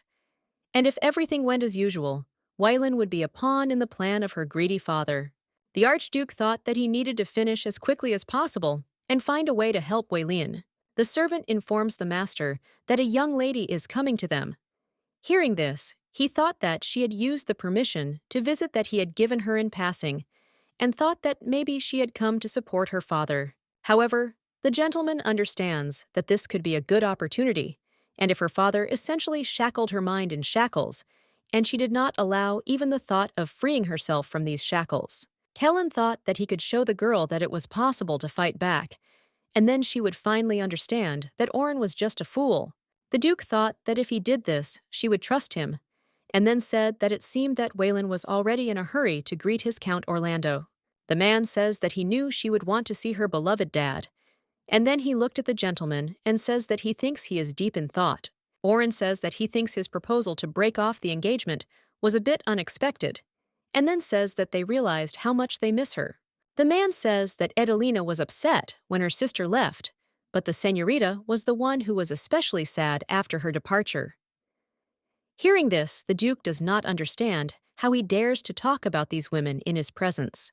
The Marquise says his wife was worried that she hadn't been able to properly raise Valine before sending her off to a foreign estate. And his daughter was always awkward in society, and so he thinks she was most likely blinded by the Gallard's obsession. Oren says that the senorita is an incredibly kind woman whose desire is to love and protect her stepdaughter as her own. But if he likes her, he proposes an engagement to His Highness. At this time, the Duke thought that he was a crazy bastard, and he could not believe that he was still trying to sell his daughter. The servant informed His Highness that the lady had arrived, and he suggested that she come to them. The girl greeted the men, and at that time, the Duke thought that she was feeling a little better. The father tells his daughter to come to him. Kellen looked at the girl and thought that everything is fine, and even if she comes up, it is just a gesture of respect, and thinks that he just needs to act first. The girl says that a lot of time has passed since their last meeting, and then approaches the Duke and says that considering that she is no longer at home, it is rather impolite towards the Archduke to barge in without an invitation from him. Waylon tells him not to misunderstand her, because she says this because she cares about him. Hearing this, the father does not understand why his daughter is so confident in herself, but he believes that the past Waylon has not yet disappeared. Oreo thinks that only because of the time spent in the Archduke's house, her upbringing has not yet disappeared. The daughter says that he is there, and therefore thinks that there is no room for worry, and then asks if her father chewed well.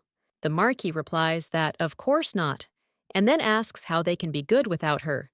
He says that the estate is empty and everyone is experiencing her departure painfully. And at that time, she thought about how she always longed to be part of the family.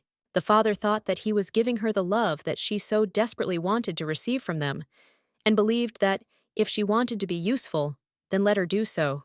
Oreo says he is glad to see his daughter doing so well, and then says she looks pretty good. And at this time, the main character remembers that he grabbed her by the hair and asked how she dared to stare at him with her disgusting little eyes, because he told her to stare at the floor. The girl understands that she is not the previous Waylon, but she understands that her arms and legs do not move. Her father says that what she loved most was how he stroked her head. At this time, the Duke took his hand and said that he would be surprised if the girl did not look good after being with him, and then said that, as he sees it, the lady is blossoming in the estate, and therefore suggests not to worry about sitting down. Kellen says that in her home, where she lived with him, Count Orlando, it seems to him that the girl is much more comfortable in the estate, where she has only lived for a month. Hearing this, the Marquis does not understand what the hell is going on, and thinks that if it were not for him, she would not be here. And he understands that this bastard knows everything, and he is sure of it. The man became curious about where he found out about this, and thought that maybe his daughter told him, because that's why she's so confident. Oreo believes that at this rate, not only will he lose Waylene, but his family name will also be defiled, and so he believes that he must find a way to attend Duke Adelvian's party. Whenever he attended these parties, Waylene was always there to support him, keeping in mind the names of all the guests of their business, and even the latest gossip, so there was no way Oren could go there without her. He thinks it's okay, because his daughter hasn't completely broken free of his shackles yet. He thinks he still has a plan that he can use to turn this situation around. The father asks his daughter if she missed him and her family. He suggests just telling him because he would do everything for her. At this time, the main character thought that now she knows that the Archduke hates Orlando's family so much that he fully supports them. She thinks that this means that he and she now have one enemy. Waylene says she didn't miss him. Her father is surprised to hear this. She says she hasn't thought about him or Senorita or Edelina since she started living in this house. The girl says she is very happy to be there, and then asks her father why he came. She says she is only engaged and not married yet, but has already left his nest. But in truth, she had no other choice but to leave. The main character says that she comes here, and only reminds her of home and puts her in a hopeless situation. The Archduke says that the girl is absolutely right, and that she has only just begun to feel at home here, and therefore considers it wrong to raise this issue in a conversation about breaking off the engagement. Hearing this, the young lady thought that her father did not come to ask for a share of the dungeon, and he was trying to take her away from there. Kellen says that if this engagement is not what he wanted, then there is nothing to be done since he supports any decision she makes. Wylan realized that he was on her side, and therefore felt that she should take advantage of this opportunity. The girl reports that she now feels safe and comfortable. After all, she first experienced these feelings in the Archduke's castle, and she finally feels at home. Hearing this, Kellen thought that he felt guilty because he did not realize her intelligence and importance, and behaved petty towards her simply because of her last name. The Archduke asks the guest if he heard what she said, and suggests that they leave talk of breaking off the engagement behind them. Wayland tells her father that he just didn't say that he wanted to go against the traditions of the Orlando family, and didn't intend to respect her wishes or the wishes of the Lieseltanes just to prove his point. The girl knows that he was always so harsh with her because he was worried about what others would think. He kept it a secret that he sent her to the attic. Kellen asks the lady what happened and what brought her here in such a hurry. The girl replies that she heard that Duke Adelvian is soon arranging an evening, and she would like to attend it with him, the Archduke. Hearing this, the father was surprised, and the main character understands that he needed her as a partner, and that is why he wanted to bring her home. Wylien tells the master that he must have many partners with whom he can go there, but she feels that she can be useful to him. At this time, Oreo does not understand how she dares, and then screaming asks how to understand this. The young lady believes that everything is fine, and the Archduke will support her, and therefore she has nothing to fear. The main character says that she would ask him the same question because she believes that her ancestors would be very disappointed with his behavior. The father asks what she said, and the girl answers what he heard. She says that he always emphasized the importance of demonstrating elegance and dignity, and then asks if he didn't say that the Orlando family did not admit mistakes and strived only for perfection. Wayland says that as his daughter and ex-partner, his wife will say at public events that it breaks her heart to see him let his emotions get the better of him and act so rudely. The girl says that since she did this at the parties, let her give him advice, and then tells him to please leave. At this time, the main character thought that she wanted him to leave the castle, and for one of her lives.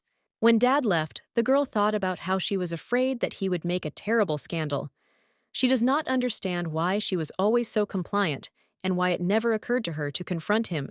The young lady realizes that he is nothing more than a sad and pathetic man because of all the times she was near the Archduke. Why now? The girl got so excited that she started coughing. The gentleman offers her to drink some warm water quickly and then asks to heat up the stove. He thought that she was coughing because of the cold, but she looks much more serious. Kellen saw the thermos in Marin's hands, a magical artifact, and thought that he could use it for more than just keeping warm. The Archduke does not understand why he was not informed about anything, and assumes that Wayland must be trying to hide the fact that she is ill. The gentleman thought that she was probably afraid to talk about it because she couldn't miss the events she went to with Orn, and thought that it would explain everything. The man assumes that although she has taken his side, he still does not feel comfortable enough to share such unnecessary information, and he became interested in how to win her trust. Wayland turns to His Highness and apologizes. He says that she has nothing to apologize for, and then asks if she is feeling better. The lady replies that much, and thanks. At this time, the gentleman thought about what she had rejected from him, and preferred not to say anything about the coughing fit. Kellen thought about how he was the one who pushed her away first, and thought it was natural that she was wary of him, and he assumed that he would gradually win her trust. The main character thanks him for his help, and says that if it weren't for him, but the gentleman interrupts her, and says that everything is fine, because he believes that there is no point in dwelling on what could have happened. At this time, the girl thought that he continues to show kindness to her, and it seems sincere, and she believes that step by step he will prove that he is on the side of the Lieseltanes. The Archduke asks the lady if she has heard of the Knights of Lieseltane. She replies that she has heard that many of them are professional soldiers. The gentleman says that this is true, and he does not like to talk about it, but he is a staunch supporter of meritocracy. The main character says that she is aware of this. To make matters worse, the Archduke is known to be an extremely cautious man. Despite his trust in Gallard, he has only given him 10,000 square feet of the several hundred he owns. Teorian tirelessly begged his father, and managed to get more than 35. Kellen tells her that he only selects people who demonstrate outstanding skills and talent. At this point, the main character thinks that he must already know that she lived in the attic. Waylon suggests that he most likely thought that she would side with Orin, but she made a different decision. The Archduke says that he knows the lady is smart enough to understand him, and then announces that he wants to formally invite her into the Lieselton family. The gentleman says that from now on, she will be able to freely enter and exit the main building, but he should not hide behind high walls forever, but rather, he should hold people accountable for the mistakes they have made. Kellen thanks Waylon for helping him make this happen. When the girl came to her room, she thought that she was exhausted, and the Archduke saw her as she was. The young lady realizes that he did not see a noble lady from the Orlando family, but a real Valine who was always bullied and locked in the attic. The girl understands that he not only saw this part of her, but also accepted it. Kellen reminds the girl that she said she wanted to accompany him to Duke Adelvian's party, and then asks if she is sure she will be able to recover by then. Waylon says that she didn't say that just to hurt her father, but it's the honest truth because she wants to go with his lordship, and he tells her not to worry because he will keep it a secret. The young lady thought that, fortunately, he did not know about her contractual engagement to Gallard, and she felt bad because she felt like she was letting the Archduke down. The main character believes that before the events of the novella begin, she must make sure that everything will be okay with him before leaving them, because she understands that this is the least she can do to repay him for his kindness. At this time, the young gentleman knocks on the girl's door and apologizes for disturbing her, then explains that he urgently needs to talk to her. Gallard says he wonders what happened that was so important that she pushed him aside at the entrance to the main building. Then he says that she is not fully healed yet. The guy thought that she found him so unpleasant that she would rather see her father, from whom she had to hide her illness. Waylon suggests that he sit down first, and then apologizes for what happened and explains that she was in a hurry and didn't have time to explain. But as he sees it, she's fine. Gallard says he doesn't know if her father told her, but he agreed to invest in them, and he didn't try to hide it or anything, but wanted to discuss it with her right away. The main character claims that the investments have not been made yet, so everything can be canceled if he wants. And at this time, the girl does not understand why he is so excited, but she assumes that first she needs to praise him.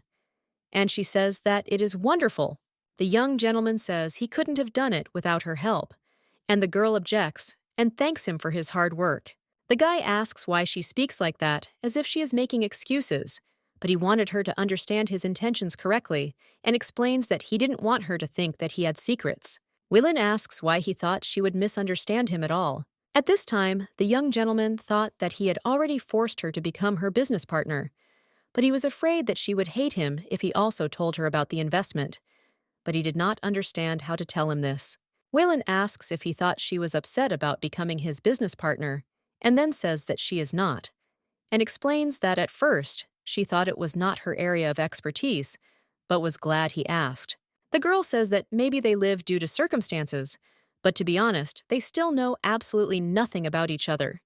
She says that the guy was so busy with work and other things that he could not prioritize her. The lady claims that now that they have become partners, their schedules will be built much more efficiently, and the title of business partners sounds much better. The main character thought that she hoped that all the misunderstandings with Gallard were resolved. The young master couldn't understand what he was feeling right now, because his heart seemed to freeze when she said that they were complete strangers. However, he was happy after hearing that Waylon didn't mind being business partners. Gallard knows that she is usually confident, but today he has noticed a certain vulnerability, and it is strange because he feels as if something has pierced him and he cannot understand what it is. The butler asks the gentleman if he called him to report. The Archduke asks him what he thinks of the two. The servant suggests that he has already heard of their public displays of affection and therefore thinks that they are quite close. Other than that, he has nothing more to say. Kellen asks if he missed anything, like something about Waylon's health. The gentleman reports that she suddenly started coughing incessantly the last time they saw her. Indigo says that the lady's illness is a severe form of flu, and as far as he knows it's so serious that they simply can't do anything. Hearing this, the Archduke wondered if she was seriously so ill, and he wondered what was going on in Orlando's house. But considering how she was treated, he was not surprised that she fell ill. The gentleman believes that he should have paid attention to this when he first heard about her past, but he understands that he needs to make sure that she does not get worse. Kellen offers to keep the fact that he knows about her illness a secret. He says that Waylon tried to hide it, and he doesn't want to embarrass her. The butler asks if he could say one more thing to his lordship. Then he says that he is afraid that the Gallard is not allowing Lady Valen to have a proper rest, because he does not want to be separated from her, even for a moment. The gentleman says that he must be head over heels in love, and offers to tell him that they need to meet right now. The Archduke says that this is not good enough, and he wonders if the hotel has a VIP room. The man says that Lord Rossin has taken the last remaining VIP room. Kellen says to invite the Lord to their main building and send the remaining servants to take care of Lady Valen. The butler apologizes and says that the Lord is a very important guest for the hotel. The Mansion of Greatness is a hotel located on the territory of Great Vineyards. Many people want to spend the night together, where the wine was first released. The rooms there are booked a year in advance, despite their high cost. The Archduke says they can invite him to his spare wine cellar, and he will give him a tour.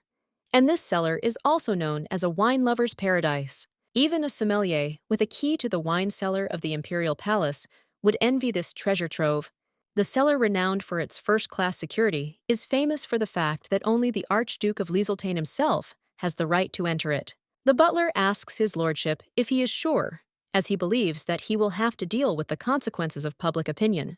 At this time, the gentleman thought that he would do everything so that the poor girl could at least rest a little. Indigo informs Lady Valen that she has been granted lifetime access to the Mansion of State.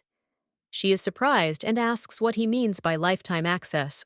The butler explains that by simply signing the list of VIP clients, she will be able to freely visit the mansion at any time, and then shows the document that the Archduke ordered to be left in her room.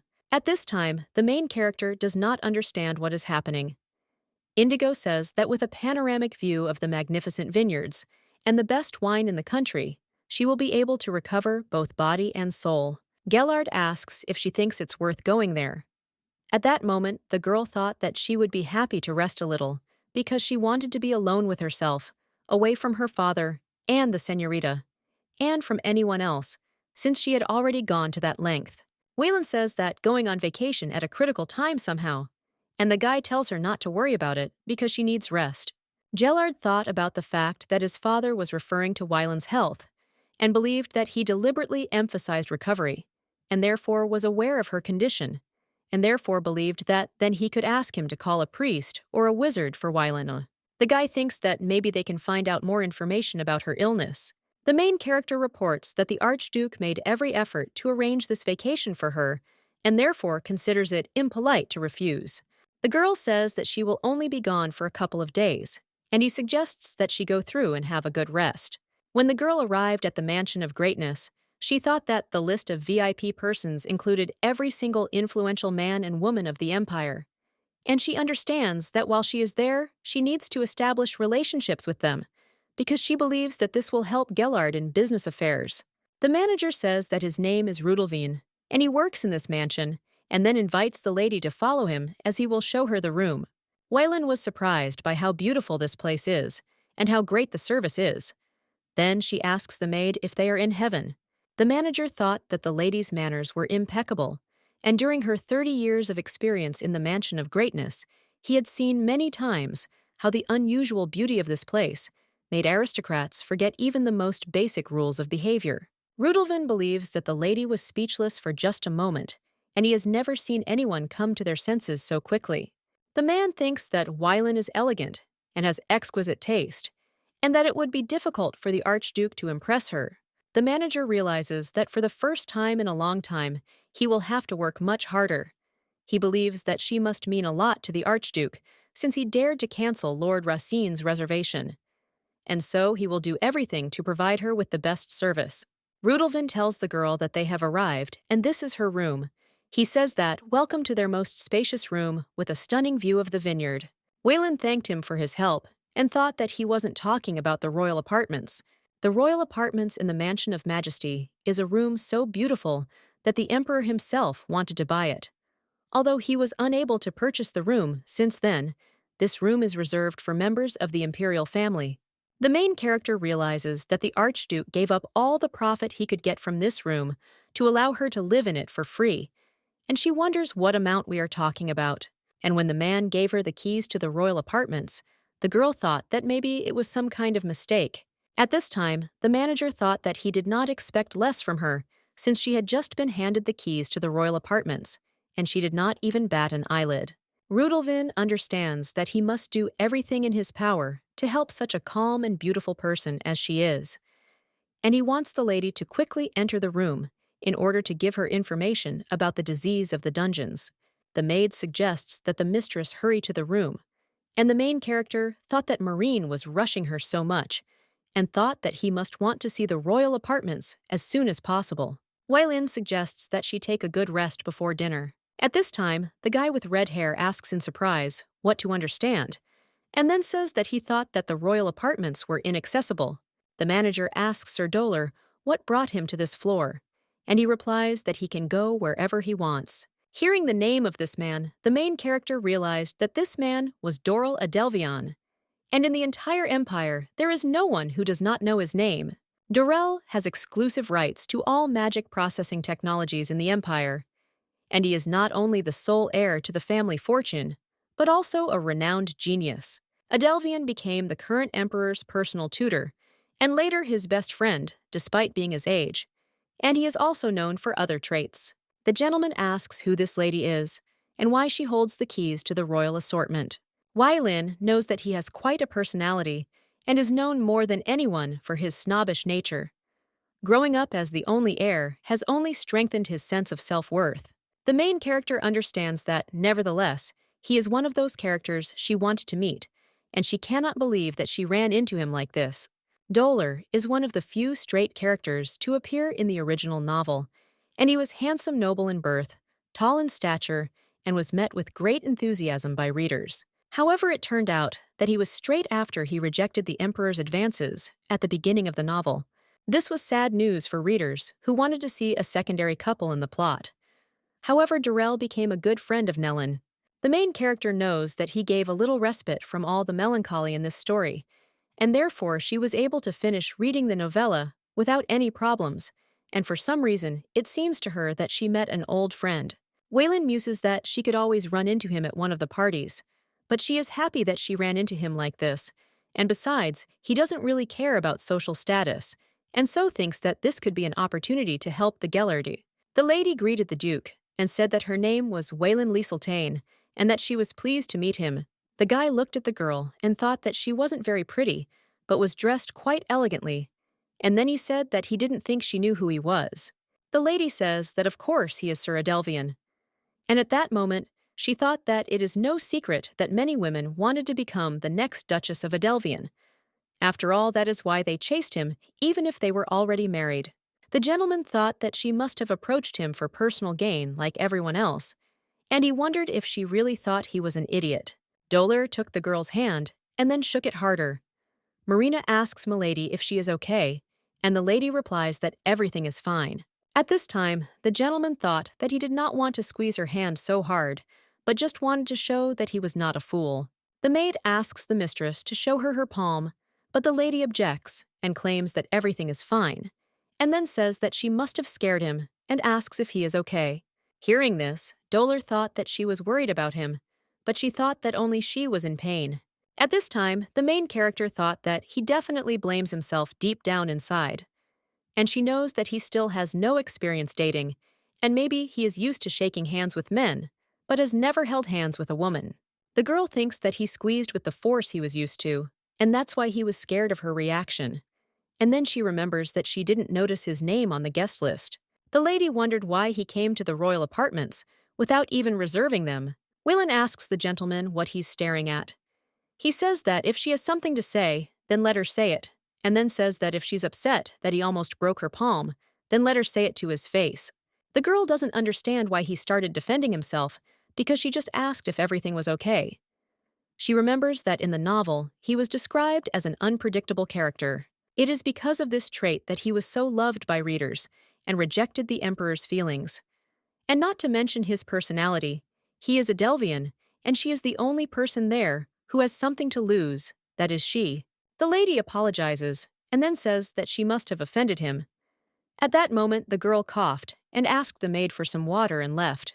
The guy with red hair doesn't understand why she suddenly started coughing, and he wonders if it happened because of what he said. The gentleman remembers that his father warned him about this, that he should be more gentle towards women, and the last time something similar happened, his father gave him instructions. Duke Adelvian believed that threatening women with the same brute force as men was nothing more than intimidation. Dolar thought he hated to admit it, but it seemed like he had made a mistake, because he didn't understand how he could deny it when she seemed so fragile and weak. The gentleman apologizes and then says that he thinks he scared her. He apologizes for squeezing her hand too hard and for hanging his voice, and then says that he didn't mean to hurt him. Hearing this, the main character thought that she could not believe that this man was really apologizing. She explains that the problem is that her body is very weak, and therefore she believes that there is no need for an apology. Dolar asks the lady to listen to him and asks if she is really staying in this room. The girl asks if he really wants to know. He asks in surprise if it's true that this is her room. Waylon says that's true, but she would like to discuss something with him. He entered the room and sat down on the sofa, and then asks what she wanted to talk to him about. The girl asks him if he likes the royal apartments. He is surprised and asks why she asks. The lady says she thinks she can satisfy his desire. The guy says he has no idea what she's talking about, and then claims she's already Lizeltane, and asks how exactly she plans to satisfy his desires. Hearing this, the main character thought that she had said something wrong. At this time, Nellen was standing at the door and overheard their conversation, and the manager turns to him and says that this is not his room, and he is afraid that this is some kind of mistake, and offers to follow him because he will show his rooms. The guy says he doesn't remember his voice being that loud. Rudolvin asks for forgiveness because he was so impatient to greet him that he forgot all about manners, and therefore hopes that the master will understand. The manager thought that he did not want strangers to know that an engaged woman was talking alone with another man. He believed that if guests found out that someone was eavesdropping on guests, it could harm both the hotel's reputation and his own. Nellen says he must be a little tipsy from all that wonderful wine, and then asks if he could show him to his room. The man says he's glad to hear he enjoyed their wine. The guy says that they seem to be short-staffed. The manager claims that despite his interruption, the best service will be provided. Nellen says he expected nothing less from a mansion of grandeur, but suspects there could be security concerns. Hearing this, the man thought that he was hinting that he should keep his mouth shut, and then told him not to worry, because the security in their mansion was in perfect order. The guy said that he hoped it was true. At this time, the main character thought that he really thinks that she is pestering him. And then she says that there was a small misunderstanding, and she meant their exquisite taste. Dorel agrees with her and says that he asked how she plans to satisfy his desires. Whelan explains that starting today, the royal apartments belong to her. Hearing this, the guy screams and says that this can't be, and then asks if she's serious. At this time, the main character thought that first she would make him jealous with her right to own this number, and then she would use the royal apartments as a lever to get to know him better, and believe that the Archduke would also be pleased with this. The gentleman screams and says that he refuses to believe it, and then claims that if this room is given to just anyone, he wonders why it didn't go to the emperor. Waylon thought that she expected Dorel to be upset, but he frightens her with his scream, and she feels another coughing fit coming on. The girl suggests that he calm down. He asks if she came to get better, and then says that Archduke Lizeltane is a kind man, and he is sure that he wanted to help his sick daughter-in-law in any way possible. The main character thought that he would ask her to give him the number, but she didn't understand why he was avoiding the topic. Dolar says that this is essentially a waste of money, and then says that he wanted to ask to rent the apartment for a year in exchange for exclusive rights to process magic stones. The gentleman says that if he is trying to help his sick daughter-in-law, then he has no choice but to give up, and then asks if it is true. Hearing this, the girl was surprised, because she didn't even imagine that he would react like that. The Duke asks why she is surprised, and also wonders if the reaction is not what she expected from him. He says that the lady tried to put pressure on him, and then objects, and says that on his last name in order to get what she wanted, and asks if that is so. The guy asks if she really thought he would fall for her hook. At this time, the main character thought that she had allowed her arrogance to get the better of her because she knew that he was very smart, and yet she had been careless. Walian reflects on how everything had been going according to the plot of the novel and her plans up until this point, but she doesn't understand what went wrong and thinks that maybe it was because she met Darrell outside of the plot. The gentleman says that he does not know what the lady is thinking so deeply about, but he believes that even if he were a Delvian, he would not have put together all the pieces of this puzzle. The young lady realizes that she was careless, but believes that this will not change her goal. The girl asks if he really wants to refuse, and at that moment she thinks that no matter what, he will not be able to resist the royal apartments. At this time, the guy thought that he understood why she invited him in, and then asked what exactly she wanted. The gentleman says that if she is not honest with him, he will not give her an answer, and the lady thought that he is not a timid person and thinks that she needs to approach everything wisely. Wayland reports that she has received an invitation to the Duke's upcoming party. Dolar says that he knows that a cache of magic stones was discovered in the Lyselton territory, and the girl says that she plans to go to the evening with the Archduke. Hearing this, the guy asks in surprise whether she will go to the evening with the Archduke and wonders how his youngest son is doing. At this time, the main character thought that she still had a chance to change everything, because he did not call Gallard an illegitimate child, as it was in the novel. Wayland says she's sure he knows how much the Archduke values merit, and the young master suggests they stop beating around the bush and speak plainly. The girl says that as the Gallard's fiancée, she wants to contribute to the Lyselton family. He asks if she thinks she should score some points with the Archduke. The young lady realized that he was a quick learner. The royal apartments mean a lot to Darrell. His mother, who suffered from dungeon sickness, loved this place very much. However, in order to secure accommodation in the royal apartments, he needed the emperor's help.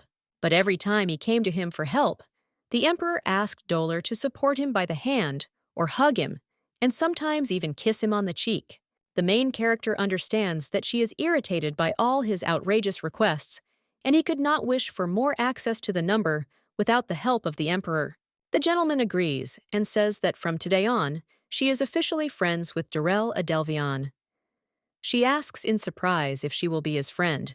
The guy asks if she meant something else, and then says that they are friends, the safest option, and asks if she doesn't think the same.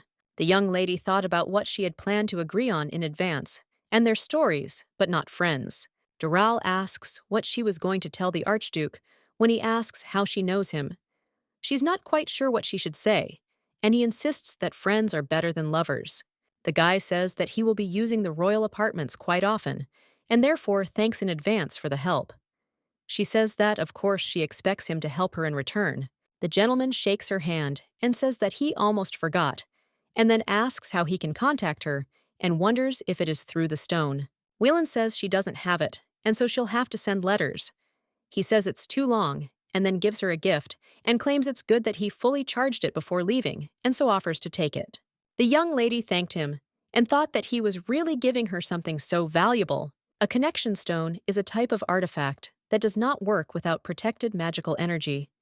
There are not many people in the Empire who have access to it, so connection stones are extremely rare. The young gentleman asks how long she plans to stay there. She replies that a couple of days will be enough, and maybe a whole week. The lady says that this may be the last time she will be able to enjoy a long stay there. The guy says he'll be in touch and offers to check the stone if possible, and suggests calling him simply Doral, since they're now friends. And when the girl was left alone, she thought that this was a hard day. The maid said that she had heard that Sir Adelvian could be unpredictable, but she did not think that he could shake her hand so hard. The lady interrupts the girl and asks if everything really looked like that, and then says that she played with him because she believes that success was on her side from the very beginning. Wayline says it's because she knew the real reason why Sir, or rather Darrell, wanted to get the royal apartments. The main character thought that he was the first character she encountered outside of her plans, and understands that now she has a friend, and she has no idea why, but it makes her happy. The lady remembers that she had friends in that life, but here he is, the first. The maid tells the mistress that she would like to discuss with her about the dungeon disease, and then says that she is sure that she suffers from it. After hearing this, the main character realized that her illness was just part of the storyline. Marin says that it is known that some of the dungeons spread poison, and that what was under the vineyard could have been one of them. and since all the servants and the master had been in the vineyard for years, it is possible that they had developed immunity. Waylon says that she is not because she is a visitor. The maid says that this is so, because she was perfectly fine before. But every time she met with the Gallard after his return from the vineyard, she began to have attacks. The main character thought that she was sick long before that. And Maureen says that's why she made a list of what they can do to relieve the symptoms. Suddenly, the manager knocks on the door. The lady thanks Maureen and says that she will definitely take a look at her record, and then asks if she could open the door. Rudelvin tells the lady that she has received a letter from the Archduke. The letter stated that he had heard that the lady had left for a mansion of greatness, and therefore hoped that it would be to her taste. The reason he writes to her so soon after her departure is that he thinks it will be difficult to attend Duke Adelvian's party together. The Duke writes that he is sorry, but he cannot give her a concrete explanation. After reading the letter, the main character thought that he cannot even say why. The girl reads that he knows that her decision may shock her, but he wants her to go to the Duke's party with Gallard. He also suggests that they have a good rest in the mansion, since they will be able to discuss this in more detail when she returns. Chester's trading company was well known among businessmen, but in recent months, it had greatly expanded the scope of its activities. When the company sought investors to invest in Western trade, Kellen and other businessmen in the empire were certain that the idea would fail. The sea route to the west was dangerous and unreliable, and Western goods were not very popular in their empire. But to everyone's surprise, Osvaldo's magical artifacts and luxury items became very popular in the West, which led to a huge fortune. And to top it all off, a large gold mine was discovered around the same time. As if by the snap of a finger, a new sea route was created. It was called the Chester Road, and the profits from the shipping fees alone were enormous. Kellen doesn't understand why he's sending him such a letter. The Archduke read that his daughter-in-law was a real temptress and a flirtatious person. The Lord thought that he was trying to say that something was going on between Weline and Durrell. The Duke thought about how the Shadow Guard Midnight reported to him that nothing unusual had happened, and according to him, after meeting with Durrell, he and Waylon had a conversation in her room. Keller doesn't understand why he's bothered by such a thing, as he thinks he wouldn't normally even think twice about writing such a letter. However, she understands that Midnight's reports are always accurate, but she knows that he hid her illness from her. The gentleman thought that there were two explanations for why he could have done this. Either he really had no idea about her illness, or he betrayed him. The Archduke believes that the reason Waylon was able to survive in Orlando's house, despite her illness, is because she is a wise and sensible girl. And the fact that she endured it alone is proof of her wisdom. After the discovery of the dungeon, there were people who wore brooches and medallions with her image inside in order to attract wisdom to themselves. Kellen believes that she is not the type to do such stupid things, and he is sure that Valen had a very good reason for these actions, and so he can only hope that she will put an end to these rumors.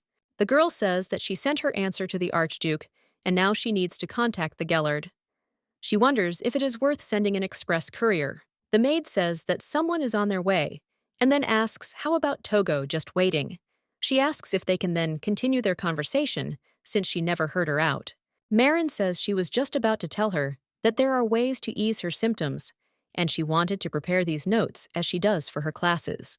The lady objects and says that everything is very well organized, and she read about the magic potion and says that it is the most effective medicine. The maid explains that the brew is made from plants that grow only in magical dungeons. The main character recalls that the only mention of the dungeon disease in the novel was that Duchess Adelvian suffered from it, but there were no details because she was a minor character and there was no mention of her death. Waylon understands that if she gets to the evening, she will be able to learn a little more about this disease and ask it directly from the Duchess. The young lady thanks the maid and says that it is really very useful for her. And then she says that she does not know whether she has the dungeon disease or not, but if so, no one could give her a better gift than these notes. The mistress says that she is truly grateful that Moran took the time to put all this together. Hearing this, the maid says that she is simply glad to be of service to Milady. At this time, the main character thought that she had just thanked her, and she was already so happy, and that made her soul feel warmer. Waylon says that since she understood that Gallard and Chester already knew each other, She thought that they should have met in the city, but definitely not in the dungeon. The young lady realizes that it is her fault for not telling Gallard about her plans to attend the evening with the Archduke. However, she does not understand how Nellen found out about it. The girl believes that Chester should have owned a grocery store and not an entire company, and he himself went to Gallard and did not try to avoid him. The main character understands that if he just approaches him like that, it negates the whole point of the Gallard's obsession, and she doesn't understand why everything is so different from the plotline of the original novel. The young lady knows that in the original, Nellen was not supposed to have anything to do with the magical dungeon, and she does not understand why he went there. And then she wonders what will happen to her then, and does it mean that her future will also change? Marina asks the lady if she is okay, and at that time the lady thought that maybe she has a chance to survive her fate. Waylon replies that she is fine and just feels a little cold. At this time, the girl thought that despite everything that is happening, she needs to stick to her normal behavior because she is not ready to die yet. The main character thinks that she needs to focus on what is really important, and then tells Marine that she wants to ask her for a favor. The mistress says that she wants the maid to check something discreetly and use any means necessary, and then says that she needs information about Nellen Chester. Waylon understands that after the magical dungeon came into her possession, the actions of other characters did not deviate too much from the original plot. Kellen's kindness and Oren's visit were relatively predictable. The girl thinks that Nellen's character is definitely different. One of the main plot lines in the original novel was the story of the obsessed protagonist and his love interest who was always trying to escape. Although Nellen initially gave in to the advances, once he realized the seriousness of the situation, he began to avoid the Gellard in every possible way. The young lady realizes that something has changed, and she must find out what it is. The girl understands that her real future may be different from what she knows, and this makes her nervous. The manager knocks on the door and says that he brought what the gentleman asked for. When Rudelvin entered Nellen's room, he thought that he had no idea why he was so attracted to his body, and eventually realized that he was a man. The manager of the mansion explains that the sender is Archduke Lizeltine, and he checked it. And then he explains that there were 5 pages in total, and he delivered 4, and this is the remaining one. At this time, the boy thought that he wanted to play, and then he gets up and tears up the letter. The surprised man asks what he is doing, and then says, if he thinks it is okay to get rid of the Archduke's letter like that. Nellen asks what else he needed to do, and then asks if he had thought about giving the page to her. The gentleman tells him not to be so stupid because he believes that he should not underestimate the young lady. Nellen asks if he hasn't heard about the green-eyed girl.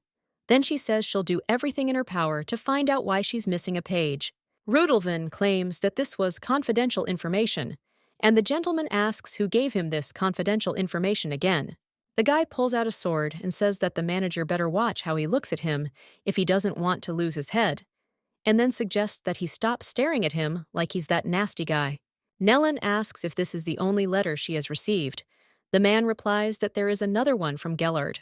The gentleman says it's a good job, and then says he'll send him the mermaid quills and siren feathers by the end of the day. Rudelvin thanks the gentleman for choosing the mansion of greatness and suggests enjoying the evening. And when he closed the door behind him, he thought about how he would not notice the breach in the security system. The manager thought he wasn't sure what he said to stop staring at him like he was that nasty guy, and he thinks that if he plays his cards right, he might be able to use this to his advantage and free himself from Sir Chester's grip.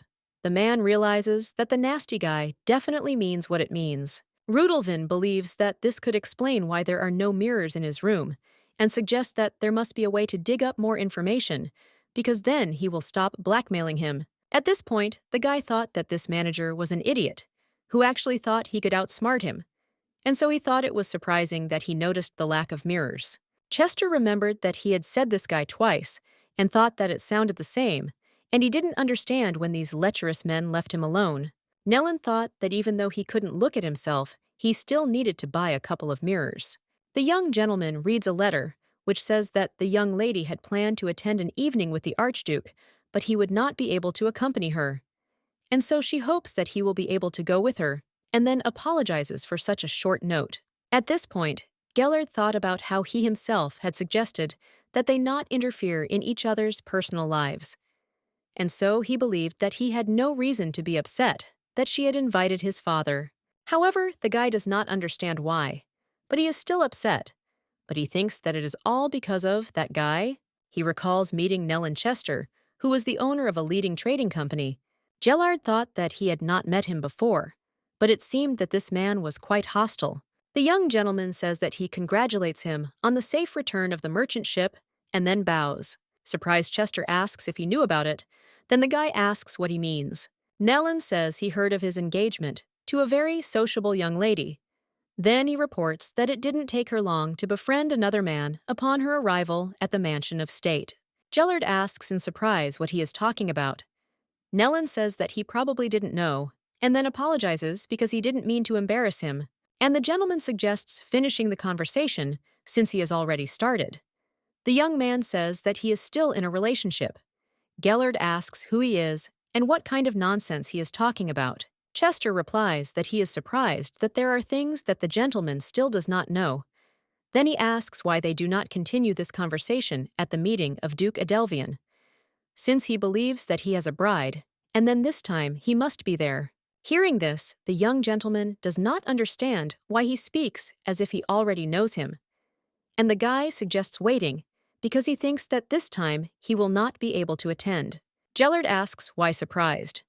He explains that his fiancée will be attending the party with none other than Archduke Kellen. The young master thought that he was upset because he didn't learn this from Wylan. And then he wondered who Nellen Chester was. Marin informs the lady that Nellen Chester is the owner of a trading company that has reached its peak in recent months. The company's growth is largely based on international trade. Before Sir opened it, he ran a grocery store. Hearing this, the lady thought that he must have been a merchant, but she did not understand why his character had changed.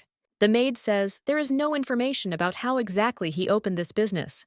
She asks in surprise if there is none at all. Marin reports that they say he became a completely different person after a headache attack, and he told one of his clients that it felt like someone hit him on the back of the head with a hammer. The maid says that the pain was so strong that he did not appear at the shop for several days in a row, and when a colleague decided to visit him, according to her stories, he was very confused. Wylan asks why and what he said. The guy asked her about their time and the current emperor, and also wondered if she was the person he remembered. Marin reports that there is one more thing, and he asked if Waylin Orlando is still alive. Hearing this, the main character was surprised and thought that this guy seemed to know the future, and remembered that she also had a headache because of memories of a past life. The girl thought that maybe Nellen was reborn, and if so, he knows that she should die before the plot begins.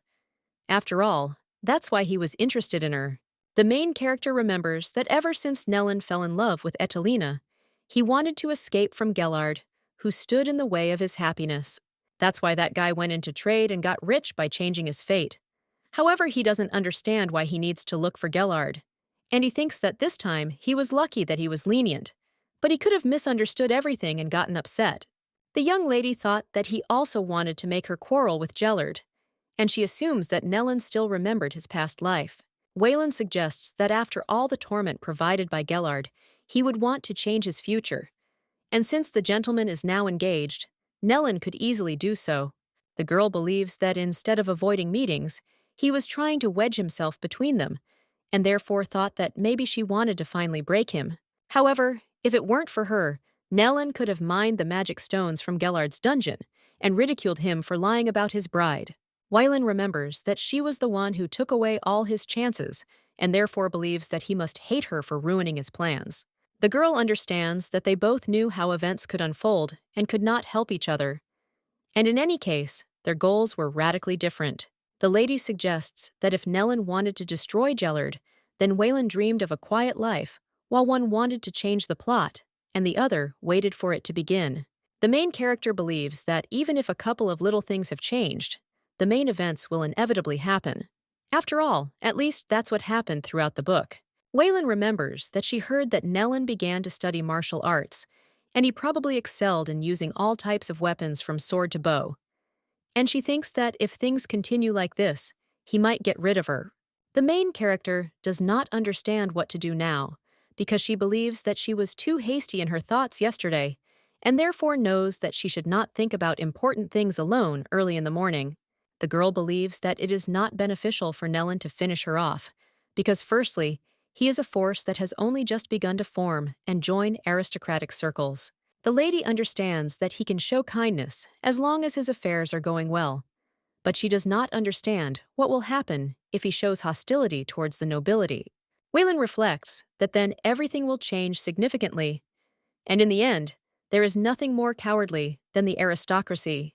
The maid tells the mistress that it is time for her to get up, and the lady invites her to come in and says that she needed to think about something.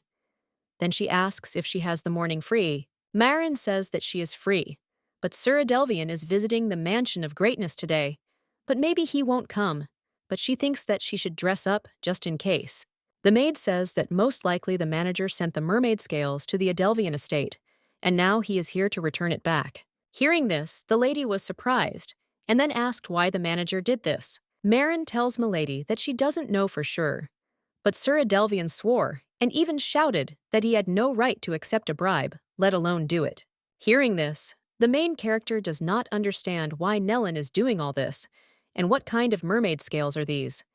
And she asks the maid if she knows how long he will stay in the Mansion of Greatness. Marin replies that he is leaving after lunch, and the lady suggests that she organize a brunch with Dorelli. Walking down the corridor, the maid thought that Lady Wylan was too interested in other men when she arrived here. First, she made friends with Sir Dorrel, and then asked her about Nellin Chester. Marin thought that she doesn't have affairs, but she should bring Gallard's portrait, because she thinks that this is not an excuse for his dandy appearance. But if she sees the portrait, she will remember that all men pale in comparison to the gentleman.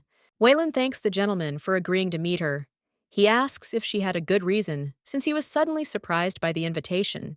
The girl asks how she could let her friend go without saying hello. He asks if that's why she took the pen and notebook. The main character says that he noticed, and that it is natural, and then says that she is curious about what happened in the morning. Dorrel asks if she loves him, and the lady wonders why he asks such a thing so suddenly. The young gentleman asks if there are any other reasons why she would do this. Then he says that it is great and everything will be fine. Waylon asks in surprise what this all means. He replies that she would be surprised if she knew how many fake couples come there. The father talks to such people, but he senses deception a mile away and thinks that such fake or badly relatable couples are trying to seduce his mother. Dorrel says that let's make sure that everyone knows about her attitude towards that illegitimate child, so much that everyone feels uncomfortable because they think that this will be enough to convince the father. Valen says that she will take this into account and thanks for the good advice, and then says that there is still something left, and then asks if they are friends. He answers that they are friends. The girl asks him if he thinks he is being a little rude to his friend's fiancé as an illegitimate son. Hearing this, the gentleman asks if she dotes on him, and then says that, under other circumstances, she would not have asked Adelvian not to call anyone that. Hearing this, the main character thought that she had forgotten that she was talking to the Duke's son, and then she says that it is natural that love makes people do crazy things. Dorrel says that he would also like to experience such a feeling, that love that makes you fight for the honor of your beloved, and it doesn't matter at all who he's talking about. The girl asks why they don't go out and meet new people. He asks what if he meets a dumb girl, and then claims that he would rather be single than love a dumb girl. The guy says that he thinks he will only recognize someone as smart as her. Wylan says that she didn't hear him, because he spoke too quietly. The guy replies that it's nothing important, and then suggests that they attack the food. At this time, the main character thought that she needed to tell Gallard about Dorrel's advice.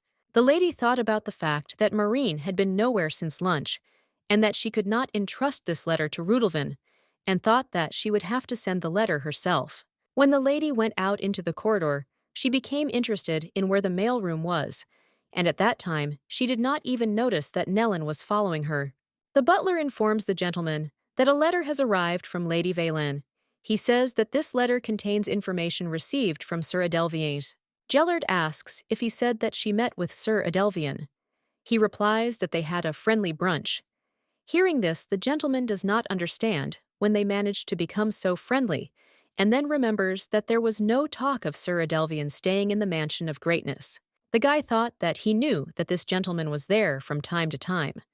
However, he thinks that if he showed up without a reservation, his father would have told about it, and he understands that she was waiting for an opportunity to improve relations between him and the Adelvian family. Gellard thought about Sir Adelvian coming to the Mansion of Greatness to meet Waylon. He thinks about how not only she eats with another man, but also wipes his nose, and so he thought that she wants to make him jealous. The gentleman asks if she will be back soon. Indigo asks if he is talking about the lady. The guy says that she was planning to leave for a short time, and remembers that she only said a couple of days, but suddenly stayed for a week.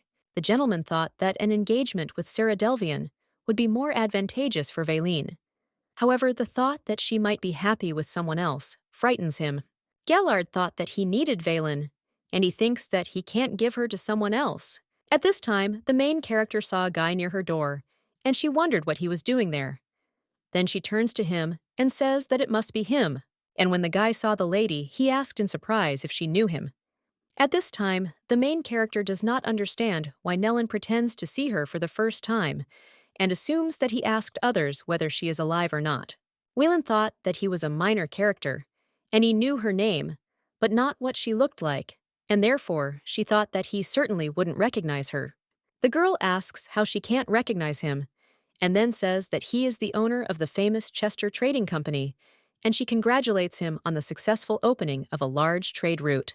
At this time, the main character thought that if these guesses are true, then Nellen remembers his past life, and he may try to harm her when he realizes that she is deviating from the original storyline. Considering that he knows so much about the events leading up to the affair, he may not be from a past life at all, but the lady believes that he may still pose a threat. Wileen says that she heard that he was staying at the Grand Mansion, but she didn't realize that they were living on the same floor, and at that time, she thought about him just leaving. The guy asks if she knew he was staying at this place, and then says it's weird because he never told anyone about it. The lady says she heard it from her maid because she noticed him recently, and then says he's practically a celebrity here. Nellen says that it is interesting, and then it is reported that no matter how beautiful it is here, he believes that there are many curious eyes here. And the girl says that in any case, she hopes that he really likes it here. Suddenly, the guy grabs the girl by the hand and says that since they met, they might as well introduce themselves. He claims that the lady knows who he is, but he doesn't know who she is, and then asks if that's fair. The main character says that unlike him, she is not so famous, and therefore it will be awkward if she introduces herself officially. And at that time, she thought that he will not let her go until he gives his name. But suddenly, a maid comes up to them and tells Milady that she searched for her, and then takes his hand from the girl. She says that the Count called and asked to talk to her, and she scared her by disappearing like that. At this time, the mistress does not understand that she usually does not chat so much with Marin. The maid claims that it is urgent, and they must immediately return to Milady's room. Willen realized that Marine was trying to help her get out of this situation, and then she turns to the gentleman and apologizes, explaining that she has to take a call from her father. Nellen asks if they can continue their conversation next time, and he thinks that there was no need for her to make that up, and thinks that perhaps he was too harsh in his joke. Chester noticed a listening device in the royal apartments, and he could not believe that Rudolwin was trying to install it. But he understands that he will not be able to escape from his hands with such a trick. The guy thought that it was good that he had a chance to see him sneaking towards the royal apartments when Wylin left the room. However, he thinks that otherwise, everything could have become more complicated. Nellen believes that, thanks to the manager, he managed to stumble upon something very interesting. The guy thinks that this girl is his prey, but he needs him too. At this time, the maid apologizes and says that the mistress must be shocked by her behavior, and then says that she did not know what else to do. Waylon says that everything is fine, and she helped her a lot. Marine says that she is very sorry, because she only went away for a short while to buy some things, and she did not think that something like this would happen. Milady claims that everything is fine, and then asks what she bought. The maid says that she thought it might help her, and then says that she has prepared a portrait of the Gallard. She says that if she looks at his face every day, the mistress will not be distracted by other men. The next day, the main character says that she can't believe that it's time to go back. Marin says that she's right, because time really did fly by. Whelan thought that she had been so busy that she hadn't been able to interact with the people on the guest list. However, she thought that she should probably be grateful that she had been able to befriend Darrell. Gallard meets the girl and says that he came to pick her up. At this time, the main character thought that she had been staring at this portrait for so long that she was already imagining it. But when the guy turned to her again, the lady asked him in surprise what he was doing there. He replied that he had come to pick up his rested daughter-in-law. And at that moment, he thought that he couldn't get the thought of her with another man out of his head, but he thought that he couldn't tell her about it. Gallard wondered if she really thought he would let another man take her away.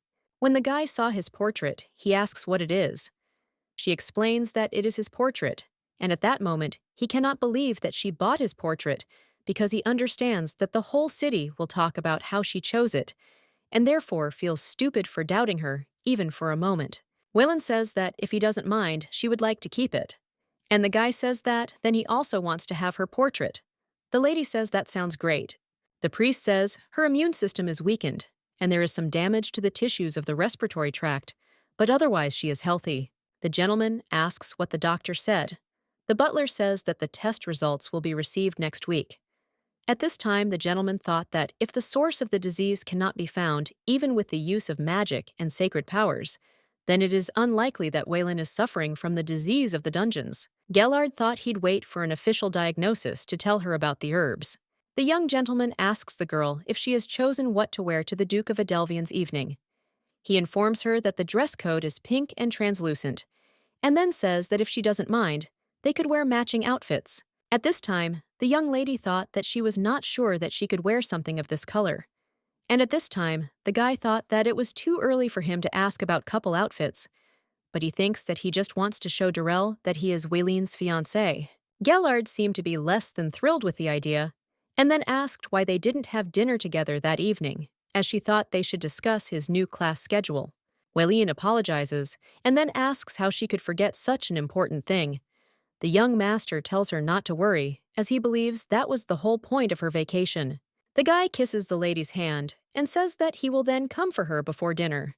She agrees and says that they will see each other later.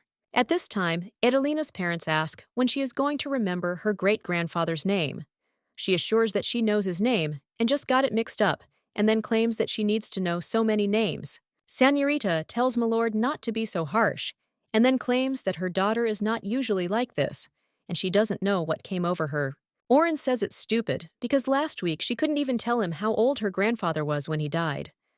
The woman claims his presence is so great that she gets nervous, and she herself is in awe of his greatness. The gentleman says that it took Whelan less than an hour to remember everything. Hearing this, the lady screams and says that if he needs Whelan so much, he should have returned her home. The woman asks why he is taking it out on her, even though he failed to get her back. The Marquis asks how she dares. Adelina reminds her father that he said he would love her, even if she did poorly in school, and then asks why he is now reprimanding her. And then father hurts his hand. Oren tells the lady to give her something to stop the bleeding quickly, and he screams and says that his daughter is a spoiled child. The Marquis hugs the woman and says that this is what he needed, because she is his only medicine. And when the woman calmed the gentleman down, she ran after Adelina. The girl asks why everyone is against her, and she also wonders why they stopped loving her just because she. The girl remembers that her mother promised that this would not change, even if she became the heir. Adelina remembers that she said that she could just leave all her studies to Whelan, and all she had to do was be beautiful. However, she thinks that there is nothing good about being an heiress. The girl believes that all this talk about her being able to date and make friends once she becomes an heiress was a lie, and she believes that if she had known everything in advance, she would not have allowed Whelan to get married. Although Adelina became an heiress, she was still an illegitimate child, so she was almost never invited to aristocratic parties. And on those rare occasions when she did pass through them, her lack of communication skills guaranteed that she would return home without saying a word the entire evening. Not only that, but her outfits were often provocative and inappropriate for such gatherings, making her the subject of ridicule. The girl realizes that everything was relatively fine, but she was constantly compared to Whelan. Mom asks Adelina if she hears her, and then asks why she continues to irritate the Count, and wonders how many times she has to tell her to put up with it. The woman asks if she thinks she wants to spend the rest of her life with this old geezer, trying to make him happy, and then claims that if it weren't for him, they'd be living on the street, and also asks if she doesn't feel sorry for her mother for dancing to his tune. Mom explains that she had a hard life, but her daughter grew up with everything she could ever dream of. Then she asks if there is anything to complain about. Edelina tells her not to scream like that, and then asks, what if her father hears Mom says that even now she only cares about what this man will think, and claims that she never thinks about her? The woman says that the way she looks at her is exactly the same as those green eyes that looked down on her because she was an unknown actress, and they spoke for themselves. She was a wife, and she was a mistress. Mom asks how it all came to this, and then says that before they were a big, happy family where everyone played a certain role. Etelina realizes that she was the one who received all the love, and Waylene was the one who received all the anger, and she wonders if all this is happening because she left. Edelina wants Waylon to come back and take all the anger on herself so that she can be loved again. At this time, the maid gives Milady a blanket and asks if she is cold. Waylon thanks her and says that it is not just goosebumps that ran down her skin. However, she does not understand why she has a bad feeling, but she thinks that she needs to concentrate because the Duke's reception is tomorrow. When the main character put on a new dress, she thought that it fit perfectly. She remembered that she used to wear Etelina's clothes.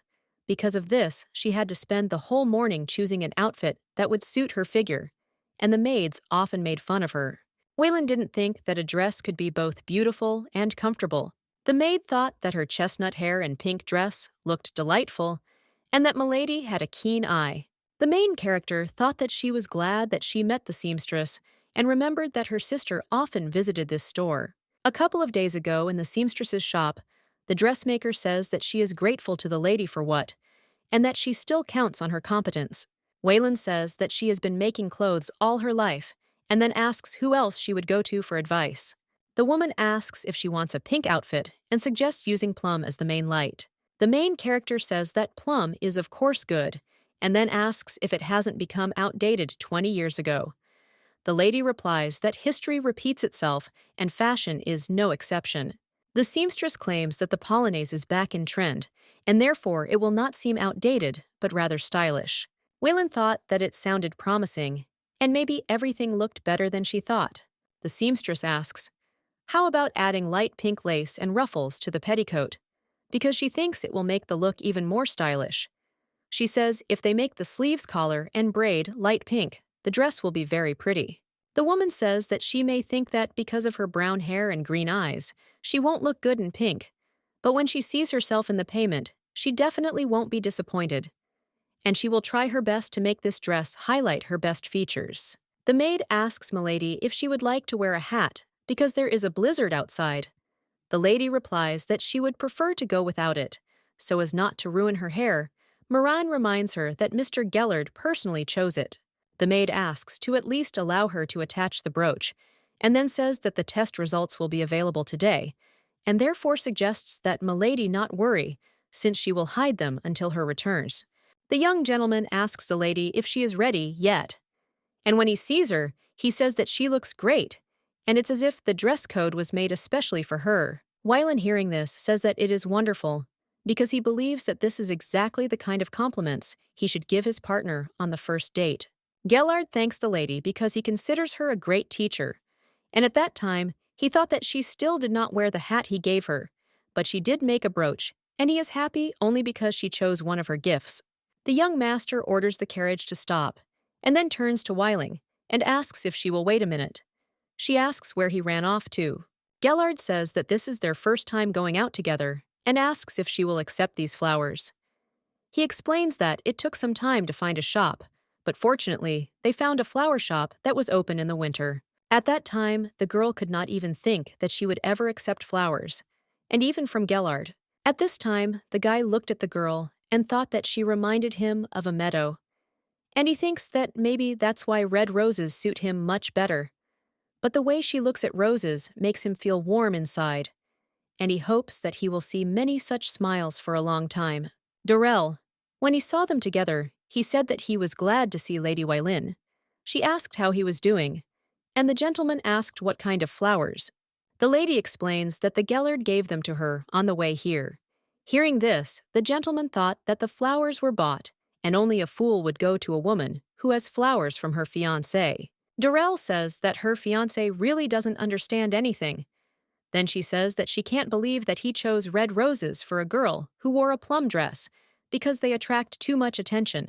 At this time, the main character does not understand what came over him, and then says that this is enough. Hearing this, the Duke thought that several days had passed since their meeting, but her behavior had changed so much, and he does not understand why Wylan avoids him so much. Dolar thought that it was he who bought her these terrible flowers, and he does not understand why she is so angry with him, because she thinks that daffodils or lilies would suit her better. The Duke thought that if only he were her suitor, and then turns to the lady and asks her for a few words. Gallard asks if he wants to talk to his fiancée alone. Darrell says yes, and then asks if he has a problem. The guy apologizes and then says that he needs to discuss a very important matter with Wylan Darrell, asks if he is not here to meet his father, and then says that he has not arrived yet, and they have plenty of time. Gallard says that he will still stay with them because he believes that there is no reason to leave them alone. At this time, the main character thought that Gallard had been acting strange lately, absolutely everything starting with the way he stared at her in the morning and ending with the flowers he bought for no reason. And now he insists that she not be alone with Darrell. The Duke thought that, judging by the way Gallard was looking at her, it couldn't be that he considered her an ordinary friend, and therefore believed that under no circumstances should they be left alone. At this time, the guy with blonde hair does not understand what kind of person just approaches a friend when her fiancé is standing next to her. Gallard doesn't understand what's wrong with him because he knew from the beginning that she was engaged, and he doesn't know why it suddenly bothers him. He feels like he finally has the lover he's been desperately waiting for. Suddenly, the Duke approached them with his wife. At this time, the main character thought that it was a relief, because with the Duke's arrival, Darrell would probably join him. The Duke says he didn't know they knew his son. His wife says he disturbed the young couple, and the gentleman asks what it means because he thinks they will all be important allies soon. The guy says he wants to introduce himself properly, and then says his name is Gellard Lisseltaine, and says may his family be blessed with joy forever. And his girlfriend asks how the Duke and Duchess of Adelvian are doing, and says her name is Wylan Lisseltaine. The Duke says that they seem to be the same age as his son, but look like they are from another planet. His wife agrees with him, and then says that they have nice manners, and therefore does not think that she was like that at their age. The gentleman turns to his wife and objects, and then says that it is not true, because ever since he met her, she has always been charming, and he was so flattered by her greeting that he was speechless. The Duke thought that the rumors that she was giving him lessons in nobility were true, and he doubted whether they could be useful, but he was nevertheless impressed. The Duchess thought that this was connected with another Orlando, and when she thinks about her friend Celestine, she does not understand whether she would be happy about this, and she wonders whether she would be happy. Celestine and Fiorine were longtime pen pals. Fiorine was one of the first to disapprove of Celestine's decision to become the mistress of Archduke Lisseltaine, but his friend insisted that she truly loved him and had never met anyone who understood her as well as he did and shared the same values. Celestine says he doesn't care that she hates wearing heavy makeup and wearing dangling wigs. Even if everyone else calls her a weirdo and points fingers, the Archduke will love her for who she is. The girl says that he even thanked her for helping him be honest with himself, and then asks Fiorine if she will support her. And then she says that when she settles in Asfaldian, they will be able to see each other a little more often. A little later, Celestine became pregnant and gave birth to a child who looked like her, a blonde boy with matching eyes. Her adorable baby became a muse for many artists. However, Fiorine could no longer exchange letters with Celestine, let alone meet her and her child.